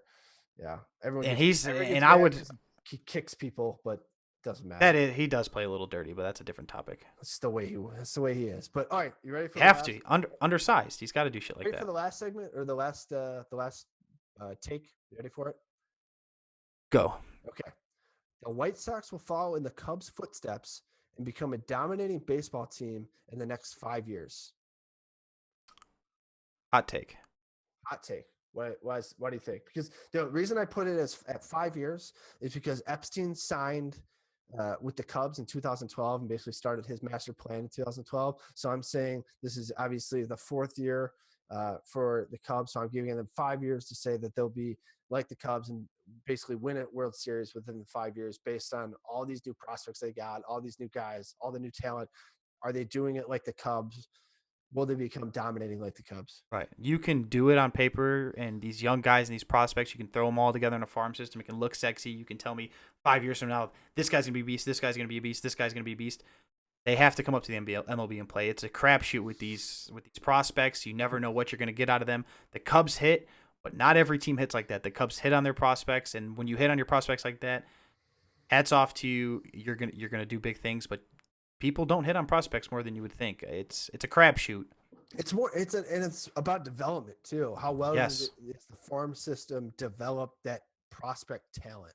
It's not just on the prospects themselves to develop internally, but it's also on the team around them to develop those guys. I agree. Yeah. That's a good one. So you're saying hot take? I think it's a hot take. Yeah, I think it's a hot take. I think It's a too little. hard. It's too It's hard to hit like it's that on hard. everybody. It's very very hard to do that sort of thing, and it's hard to end up. So many things can happen. You're not just talking about one singular thing. So, I agree. No, I completely agree. I like all that. right, that That was fun. That was my 5 takes. Did you like that? How was that? That was fun. I It's like like that. That's gonna be like an every other week or every week kind of thing. I like that. It'll be every week. I think next week you can write the takes, and I'll tell you if they're hot or cold. Okay. That'll My be first one's gonna be like Josh Fargo, real take or hot take. Just saying. Anyways, yeah, but yeah, you No get. comment. Oh yeah. Oh, whatever. All right, cool. Good. That's real good. I got a question for you. Who would Yeah. you rather have on your NBA team, Draymond Green or Klay Thompson? Klay Thompson. Yeah, just wanted to know. Klay Thompson. He's probably the best two-way shooting guard in the league right now. Better than Jimmy Butler. Um, better than Harden plays kind of a point guard situation now. Better than Harden. I mean, amazing shooter. So quick off the dribble. Has a great first step. Guys come out and try to guard him uh, so closely, and he can blow right by him. And he's really underrated defensively, and he just gets lost in that system. Obviously, not the other night when he scored 60 points in 28 minutes and on like 11, Unreal. on 11 dribbles or whatever that was. But an incredible player. But I love Klay Thompson. I mean, not to say that's not taking anything away from Draymond Green. I think Draymond Green's an incredible player as well. But I really, really like Klay Thompson a lot. Are we setting ourselves up for just a rematch in the NBA Finals? I mean, it can't Yeah, be anything but that, right? yeah, no, for sure. Barring injuries or barring anything catastrophic, No, barring injuries, these two teams will play in the NBA Finals. it's what we want, though, right? It's not just like, wow, this Yes. sucks. Like, who doesn't want to see that? Do you want to see the Clippers play the Cavs? No, No, I right? I mean, just want to. no, I'm just being honestly like. Do you want to see the Spurs play the Cavs? Not really. I don't think they match up well. Realistically, I'd like to see like the Memphis Grizzlies, a little easier, less stressful. But yeah, no, I agree. That's what it's going to be. That's going to be what's best television. It's going to be fun. And I don't think this is the last year we're going to see it either. And Toronto is looking good in the beginning of the year, but I don't think you have to beat LeBron in the East. Who in LeBron Isn't playing 100%. Toronto is where it's going to. good. Toronto is what the Wizards were in like 05, 06, and 07 when the Wizards just I will say this: couldn't DeMar beat the DeRozan Cavs. has been out. Just he's just been playing with his hair on fire at the beginning of the year, and he's a guy that doesn't get the enough credit as a lot of people do. And probably I just actually forgot about him when I was talking about shooting guards. He should definitely be up there in shooting guard when you're talking about the best in the NBA. Just a amazing player. I think he was averaging like 31 points a game. So I mean, My bold prediction: the Toronto Raptors may have a better record than the Cavs because yeah, they are of going to course. try twice as hard. Yeah, of course. I mean, I think that's not anything hot about that. I think that's pretty realistic, honestly. I think the I just don't Cavs, want people to get it twisted, like, oh, they're a better team because they got a better record. I just think there's a difference between the strategic route of what the two teams are trying to do. Like you had the Raptors want the one seed because they believe that's what they need to do to beat the Cavs in the East. The Cavs just want to get there healthy. You I know what I think mean? everyone saw last year with the Golden State Warriors. They tried really, really hard to get to that 73 win threshold, and they realized that was a poor idea at the end of the year. I'm not saying it's the only reason that they lost. I'm not saying it's why they lost. It's just I think the teams all saw that they tried really, really hard to get that wins record, and they could kind of bait them. It was a snake bite for them. So I don't think anyone's gonna. I think it's smart to rest players. I think it's smart to not play starters as hard as you have to, and I think it's smart to limit the minutes of your superstars. I like it. Yeah, Like it. yeah, absolutely. Cool. Go ahead. Cool. Can we real quick do top 4 teams East Western Conference in the NBA? We don't have to go in and elaborate at all. I just want to know who your top 4 is for each conference. I mean, Not that it matters. I honestly, I think it's basically what the standings are. I don't think I'd really deviate away from the standings. I would say that Portland's probably better than their record indicates right now, just looking at the standings. Mm-hmm. Um, but Yeah, I mean, I don't think I'm looking at the Eastern. I think the Pacers probably are better than what their record indicates as well too.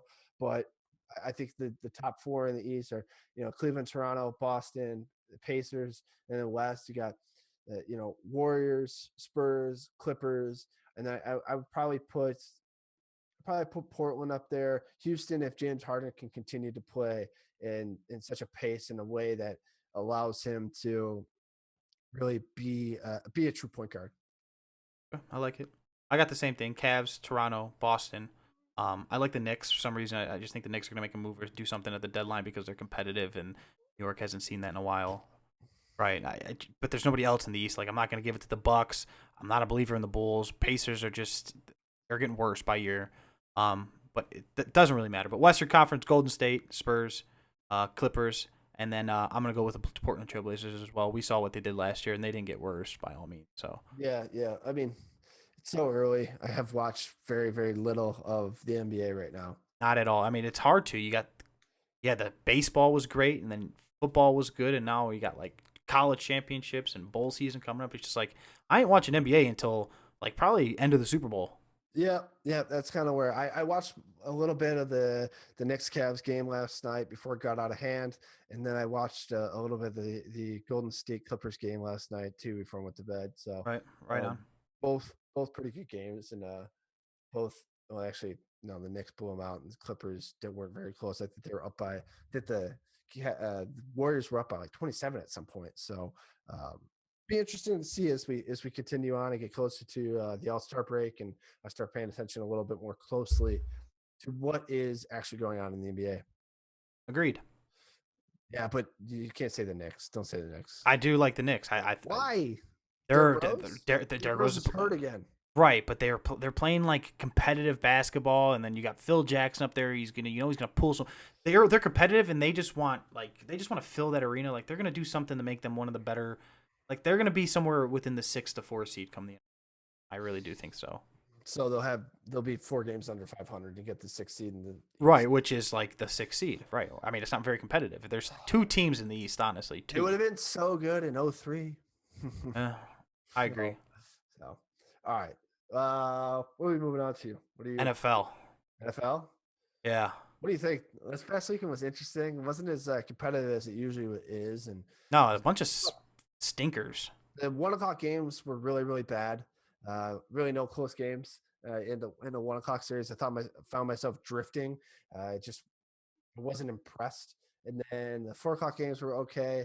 And Sunday Night Football and Monday Night Football were clearly stinkers. Like the worst primetime games I've ever seen in the Seattle versus the Panthers, and then the Jets and the Colts. Just two god awful primetime games. Nothing could have been worse than those two games that we saw at primetime. But I think we're getting a little bit more of a clear picture of what's actually happening. I Yeah, thought other than the AFC South. the Giants Steelers game was a real crap tastic game too for a game that had a lot of Yeah. hype going into it. Really, the Giants weren't competitive at all during the game, and which was really really shocking. And then Odell Beckham after the game was I don't know what he was doing. He got on some Twitter tirade about something. I'm not even sure what it was, but Do you? I'm going to stick on this topic real quick. Do you think the Steelers are Super Bowl contenders?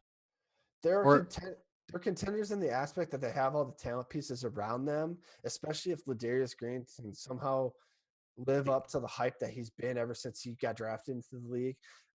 I think they have the right offensive pieces. I'm unsure about what they have defensively. If they don't have like an identity on defense. they don't really have an identity as a team overall. Are they a power running team? Are they a spread them out team?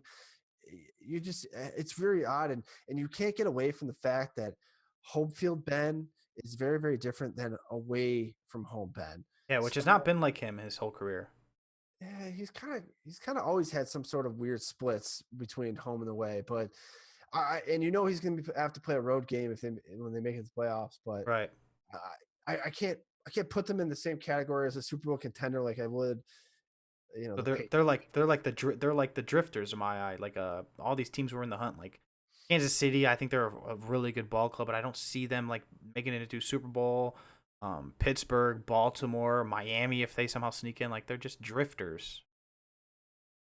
But I wouldn't be surprised if they made it in.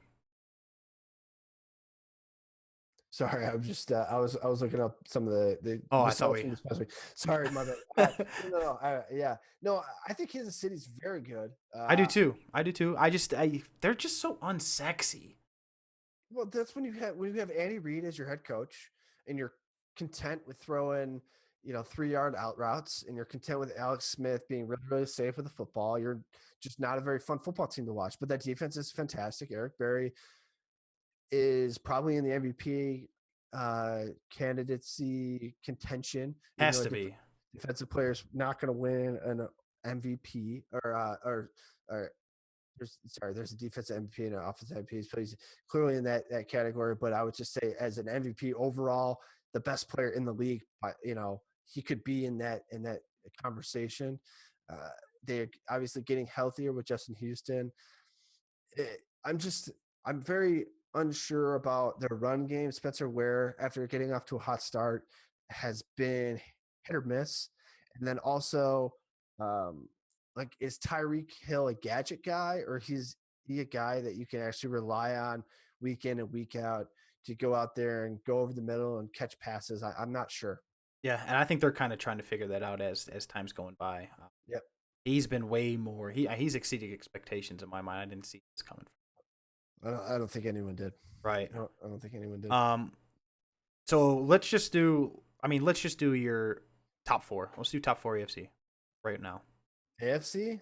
AFC like top four, like your top four contenders, like who from top to bottom, like who could make the Super Bowl? Who would win the Super Bowl in the AFC from 1 to 4? Okay. Oakland, Patriots, Kansas City, Baltimore, and I kind of want to say Tennessee. Kind of want to say Tennessee. I I'm going like to say that Tennessee. Tennessee. I I'm think going to say, Tennessee's I'm that going to say team the nobody's. Titans. The Titans have a huge matchup at home against the Broncos this weekend. It's going to tell a lot after coming off a bye week. They had the late bye week this year, and so it'll be interesting to see what happens with them. But That's must win for both teams. That's gonna be a really really must win. competitive game. Yeah, it's really must win for both teams. I like Absolutely. that. So you have Oakland number one over um the Pats as of right now, or was that just for no particular order? No, they're number five. They're number five. Or Oakland's number one overall for me in the AFC. Okay, Yes, I yes. like that. I like that. I agree. I'm riding high on the Oakland chart. I be realistically, if I could, I would put Oakland one, Oakland two, and then I'd have a 3-4. Um, still trying to see how for real this Oakland team can be in crunch time. But yeah, Oakland one, we'll say New England two. I like Pittsburgh. I like them. I'm gonna put them at 3. I like Pittsburgh. I think um, Big Ben has just got another notch there. I think what they found with like Darius Green could be a real deal thing. Le'Veon Bell on the ground, there that offense is huge. If they can just kind of find anything on defense, I just can't count out the Pittsburgh Steelers. I'm not a real believer in the Baltimore Ravens team, but they have been proving me wrong all year. So Yep. I like that. Kansas City though, they're right there. I wouldn't be surprised if Kansas City made it to the Super Bowl. Let's just put it that way. Well, I mean, they beat the best team in our consensus best team, the Oakland Raiders. They beat them, and they're beating them currently right now. The game Right. is at the end of the third quarter is 21-13, Kansas City. So, I mean, they all they do is have been winning, and it's hard for me to really argue against them at this point. Right. Like, would you be surprised if they were the AFC, like, representatives in the Super Bowl? Kansas City? Yeah. Uh, yeah, I would be surprised if they got there. See, the AFC to me is just so wide open this year, especially with that Gronk injury. It's just like can't just pencil in the Patriots this year. I think both sides are pretty wide open right now currently. I mean, Yeah, yeah, for sure. I know everyone wants to basically shove the Cowboys all the way through the Super Bowl and not have them play anyone, but the road is going to have to go through a Seattle team, potentially a Green Bay team, maybe a Detroit team. I mean, maybe an Atlanta team. Like, you could be playing an Atlanta team for a divisional round game. I mean, that's to me that's a team that for Dallas that probably doesn't match up great for Dallas, just because Dallas has a pretty porous defense, especially through the air. And obviously, Matt Ryan and Julio Jones have been really, really good. Although Julio Jones is got some mild case of turf toe right now, which Yeah, I'm not sure there's anything called a mild case of turf toe, just because turf toe is a pretty serious injury and can really linger for guys. So it'll be interesting to see what happens. I agree. I see a couple people talking about like Mariota in Tennessee. People who are agreeing with that pick. I really like that pick. The number that just stands out to me about Tennessee is how Mariota's got like 30 touchdowns and 0 interceptions in the red zone since he's Yep. been drafted. That's Yeah. crazy. Yeah, like I said, huge, absolutely huge game for Tennessee That's and the Denver that's the this circled week. one on my chart. Probably the best. Give me 1 second while I look this up. Right. No, I think that that's the game that everybody should be paying attention to because you're going to find That's a out a lot about that's both teams. that's gonna be that's a 1 o'clock start this weekend. If you have Sunday ticket, you have Red Zone, you want to go to the bar, get them to turn that game on at 1 o'clock, because I'm looking at all the other 1 o'clock games, and that one is probably the best of the bunch. Yeah, I mean, maybe Pittsburgh at Buffalo is an okay 1 o'clock game, and And then Washington at Philly, but yeah, after that, though, Tennessee goes to the Chiefs as well. So these yes, next 2 weeks yep, are huge for them. yep, they're Huge. crucial. They're absolutely crucial, especially if Kansas City keeps it and wins tonight. I Um, agree. I yeah, like that. All right, so let's do NFC. Obviously, Cowboys won, and then we'll go down the order. that's fine. Yeah, yeah. All right, Cowboys, so Cowboys won for me. I think number two, I have Seattle. Seattle's been really Jekyll and Hyde. They remind me a lot of Clemson. If you have a college counterpart, and the fact that I just don't know. One week they look really good. The next week they come out and they lose to Tampa Bay. So which team is going to be it? The Earl Thomas fractured tibia out for the year. There's really no chance of him coming back. He was tweeting, contemplating retirement. Um, yeah, it's. I put them at two almost by default. Three for me is probably the Cardiac Cats in Detroit, just because that defense has played a lot better. Everyone keeps talking about Matthew Stafford as an MVP candidate. I really don't see it. He doesn't have the statistics to back it up. He's actually been statistically worse than he was last year. right, I think he's actually he's in a situation where I think his talent on the field has actually surpassed his numbers that he's putting up. When it usually was an opposite way, it was inverse for Stafford. He was putting up way better numbers than the actual quarterback he was. So I think just by that fact, they won a game in New Orleans last week, which was huge, and that defense really was the key main component. They really shut down Breeze. I think they forced him into 2 or 3 interceptions. So, right. really good team. And then I think you know, four or five. I think you have to look at the NFC East, look at the Giants, look at the Redskins, really see, because I think there's going to be one wild card out of that division, and then you put Atlanta there. And I think the really dangerous thing is what is Green Bay going to do, and how are they going to look? I agree. I don't think Green Bay's is. I don't like the Green Bay team. They defense isn't playing well. They just can't. They don't have an idea. Like they can't put it together. Like they have all the talent in the world, but Mhm. they're like fighting against themselves. They're the perfect example of literally fighting against yourselves. Um, Jordy Nelson's not the same guy anymore. It's just like their number one right now is Devontae Adams. And Yeah, everyone said that Jordy Adams had a really good game last year or last week. It was in the snow game, and his two deep passes he got were two passes which the defensive backs fell down in the snow. yeah, I don't. I'm just not a believer in that Green Bay team. I'm about as a believer in that Green Bay team as I am in that Minnesota Vikings team, and I'm just both of them. I would not be mad if either of them made the playoffs. Mhm. Because I don't believe in them. But number two, I don't like the Seahawks team. I'm going to move them down. That Earl Thomas injury is huge. That's their horse on defense. Mhm. And that offensive line in Seattle is Jekyll and Hyde, but it's usually more worse than it is good. Mhm. So number two, I'm honestly going to go with Atlanta. I love this Atlanta team. Me and you have been harping on Atlanta all year. I know the record is a little bit lopsided, but Atlanta Atlanta and Detroit 2-3. You could swap them. I could put Detroit 2. I could put Atlanta 3, but 2-3 Atlanta and Detroit, and then 4. I'm gonna put the Seahawks, like you said, just by default, just because they're still the Seattle Seahawks. They still have Yep. Russell Wilson. They got Yep. playmakers on that team. If they can somehow overcome this Earl Thomas injury, I wouldn't be surprised if they were representatives in the Super Bowl. Sure. But the team I'm looking out for, it salts me to say this, the Tampa Bay Bucks. What I don't is this for real?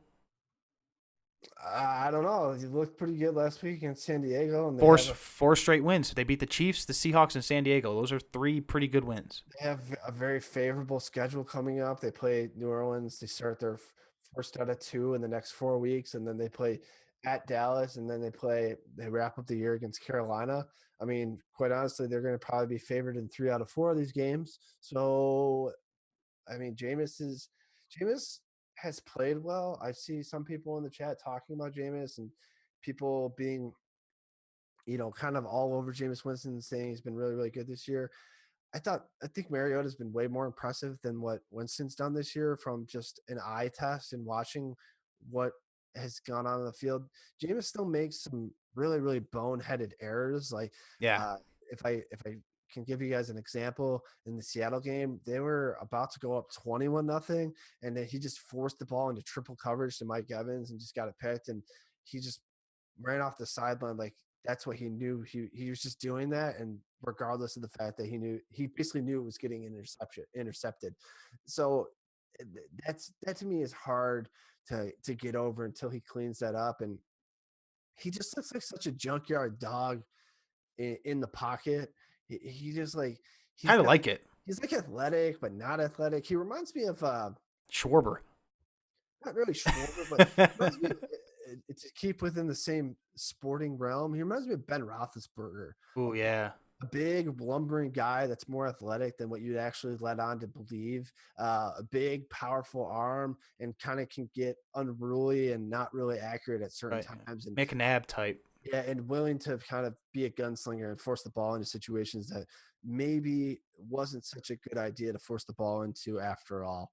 Yeah, no, I agree. I mean, they control their own destiny, man. They Yep. can honestly win that division. Yeah. They control their own destiny. So that's a team to look out for. That's really the only team in the NFC to really look out for. I mean, the Giants, really, I don't see them winning the division.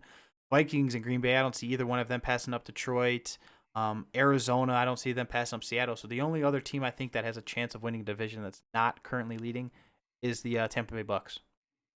Yeah, that's totally. I agree completely on all of that, all of the above. So I like it. That's good talk. It changes every week for us, though. Next week we'll be talking about how bad Tampa Bay is. yeah, definitely. So all right, so we started a little bit late tonight. We're gonna go probably another 5-10 minutes. GB, is there anything else that you want to touch on before and wrap up on with the show? Uh, if anyone out there wants to give us a call, we're more than happy to take a call. Right now, we'll put the call in the chat. But for those of you that are listening on mobile or on radio, 646-558-8656, prompted to enter an ID. It'll be 605-977-832.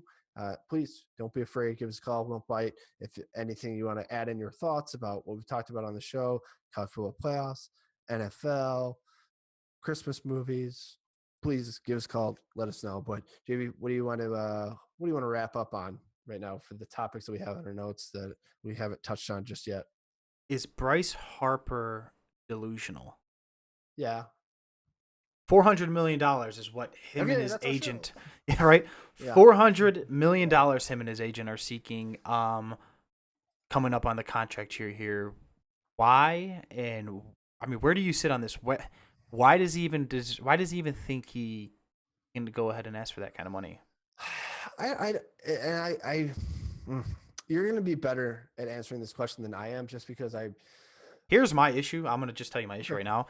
That kind of a deal messes up the market for all the other ball clubs and all the other potential superstars and all the other future contracts. I know that right, but if somebody like Bryce Harper is going to be making $400 million and he might not even be the best young talent in the league, then the next deal coming up obviously would have to be more, because that's the battleground of which they're going to pretty much go off of. I mean, don't you think there needs to be something done with something, or somebody needs to tell him to calm his jets a little?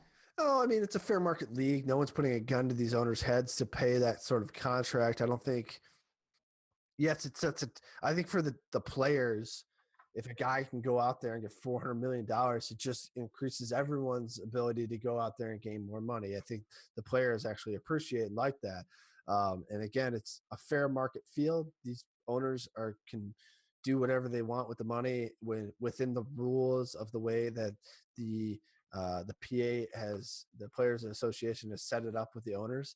So I don't really think that so much is the issue. I think the issue is really does the statistics and does what he bring to a ball club Back that up. deserve 400 million. I think looking at stats, honestly, and you can tell me if I'm off base from this, but my question is Bryce Harper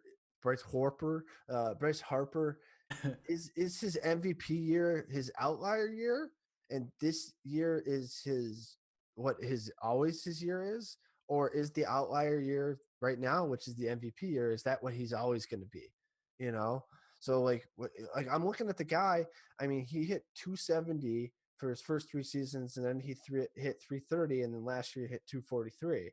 So is he a 275 career guy, or is he a 300 career guy? You know, like Right. I'm not really I'm not really sure, because again um I'm not the best when it comes to historical significance of baseball players and their statistics and what it looks like. To me, being me, I'm a baseball nut. Yeah. Just based upon how much he swings and misses, and the amount of the bat speed he has and how hard he swings and the home run numbers, he's probably going to be a 275 guy, maybe touch around 300 at some points of his career. Mm-hmm. I don't ever see him hitting upper like 310, 315, 320. I just really don't see that with the bat speed and him being left-handed and so on and so forth. But I think his power numbers are going to be. He might go down as the all-time leading home run hitter when it's said and done, just because of how young he is and how many home runs he's going to hit every year. Barring an injury, he's going to. I mean, he's going to break home run records without a doubt. Yeah. I mean, I'm just looking at I know this is a terrible. I'm looking at Miguel Cabrera's numbers. I mean, he's only had this isn't. I mean, obviously Miguel Cabrera is probably one of the best pure hitters in the game for the past decade, right? He's one of the best 3 right-handed hitters and, ever. And this is bad. He's only this is incredible in this 14-year career so far. He's only had 3 seasons in which he's hit under 300. And I bet you they were all over 280. His bad years, this is his first year in the majors was 268. All right, that was his worst year. His second year was 294, and then his first year with Detroit was 292. Yeah, so I mean I count 290 and Holy 292 cow. as 3. That's actually insane. That's really crazy to tough. think about. I mean, how blessed are we to watch that man play baseball? He's one of the best right-handed hitters ever. Yeah, yeah. It's just wow, that's incredible. That's I guess my question is, who do you compare? Like if you're Mike looking to Trout. set the table with Harper, do you compare him to Mike Trout? Is that who you Uh, compare to look at statistics Age, yeah, wise? age-wise and the positions they play and just the market and what they do off. He's just, it's almost like LeBron, KD, Trout, Harper. You know what I Okay. mean? Yep. If I'll tell you this, and Brad said it, and I was gonna say it, if Trout's going to come up on another contract year while he's in his prime of his age. I think he's going to be 28 or 29 when he gets another contract. Yep. Bryce Harper gets $400 million. Mike Trout's going to get over $500 million. And it sounds funny, but it's so true. He's going to get over $500 million. That's disgusting. There's some countries' GDPs that aren't even $500 million. Yeah. One guy, his hitting a baseball, running around bases, making For 5 months. $500 million. Oh my gosh, what is wrong with me? We're in the wrong profession. Yeah, if only I could hit a ball really hard or run really fast. That would solve everything. But I just thought he was a little delusional for asking for that, especially coming off of a kind of bad year, and he's kind of had some clubhouse issues and not getting along with some, front office guys and media, and just for him to come off all snarky and be like, yeah, 400 million. Do you really think that's Harper more, or do you think that's the agent trying to set people up to anchor them to a point higher than what they think? Because Well, regardless, being a the agent is a representative of you. It's a but contract. being a business guy in terms of making a deal and making a sale, I'm never going to start off my price at the price I think I'm going to pay a guy. I'm always going to start my price point higher than what I think I'm actually going Right. to pay him eventually, because I want to anchor him at that point. If I go out and tell you, JV, I can sell you this for $1,000, right? Well, you're going to anchor that point at $1,000 to start your negotiations, right? You're not going to all of a sudden come back to me and be like $500 because I just told you 1,000. Same thing goes with these guys in their contracts. If they say $400 billion or $400 billion, yeah, $400 million, Billion. yeah, million dollars, but $400 million, like if he said 300 million or 350, then everyone's going to come in and start offering them 300, 325, 315, 320. But if you start off at 400, he wants to get a contract that's more than what Giancarlo Stanton got, right? And that was 325. So now you're expecting offers to come in at 350, 360, Right. 340, right? Right around that sort of range. So I think it's more of an emotional and mental game than it actually is a realistic standpoint of what Scott Boras thinks he can get Bryce Harper. I agree. I like that. I like what you just said there. Everything, all of it. Yeah, yeah. Um, But I just I thought I talked to the community. You know, I've been streaming a lot the last couple of days, and it's been a hot topic. You know, 400 million. Just a lot of us, like baseball guys and guys in the community, are just like, who the hell does he think he is asking for that when you put up a Bryce season like Harper, that? he's taking Yeah. it to 100 or whatever, making Well, baseball hey, fun again. you know what? More power to him. I hope he gets 400 million. That's So awesome. it's good. But I think we've covered a lot tonight. I think Good show. that's it. Good show. Good Very show. good. Thank you to Score Space for letting us come on here and doing our thing every week. Remember, not Thursday next week. We will be on Tuesday at 9 Eastern, 8 Central. So please tune in on scorespace.org. You can find our podcasts in the iTunes store under Scorespace. Look for The Real Take. You can find it on any of the other sites that have and host podcasts. So next week we start on December 13th on that Tuesday. So please feel free and tune in there. I'm sure we'll be tweeting. Josh will be on Twitch. He'll be streaming. I might stream this weekend. Just look for us and be ready to update. And I think it'll. I think that's about it. So again, thanks everyone for the time. Make sure you tune in tomorrow night for Flashback Friday with Snake Doctor on Scorespace. That's going to be awesome. JV, got anything else for us? Yes. Um, salute and hats off to all the men and women in uniform, police officers, firefighters, the true heroes out there. And go Cavs. Go Cavs. And everyone out there, remember that takes our dish that best served real. Enjoy yourselves. Enjoy the weekend. Watch some football. Relax. Thanks, everybody. We'll see you next week. Take care. Goodbye.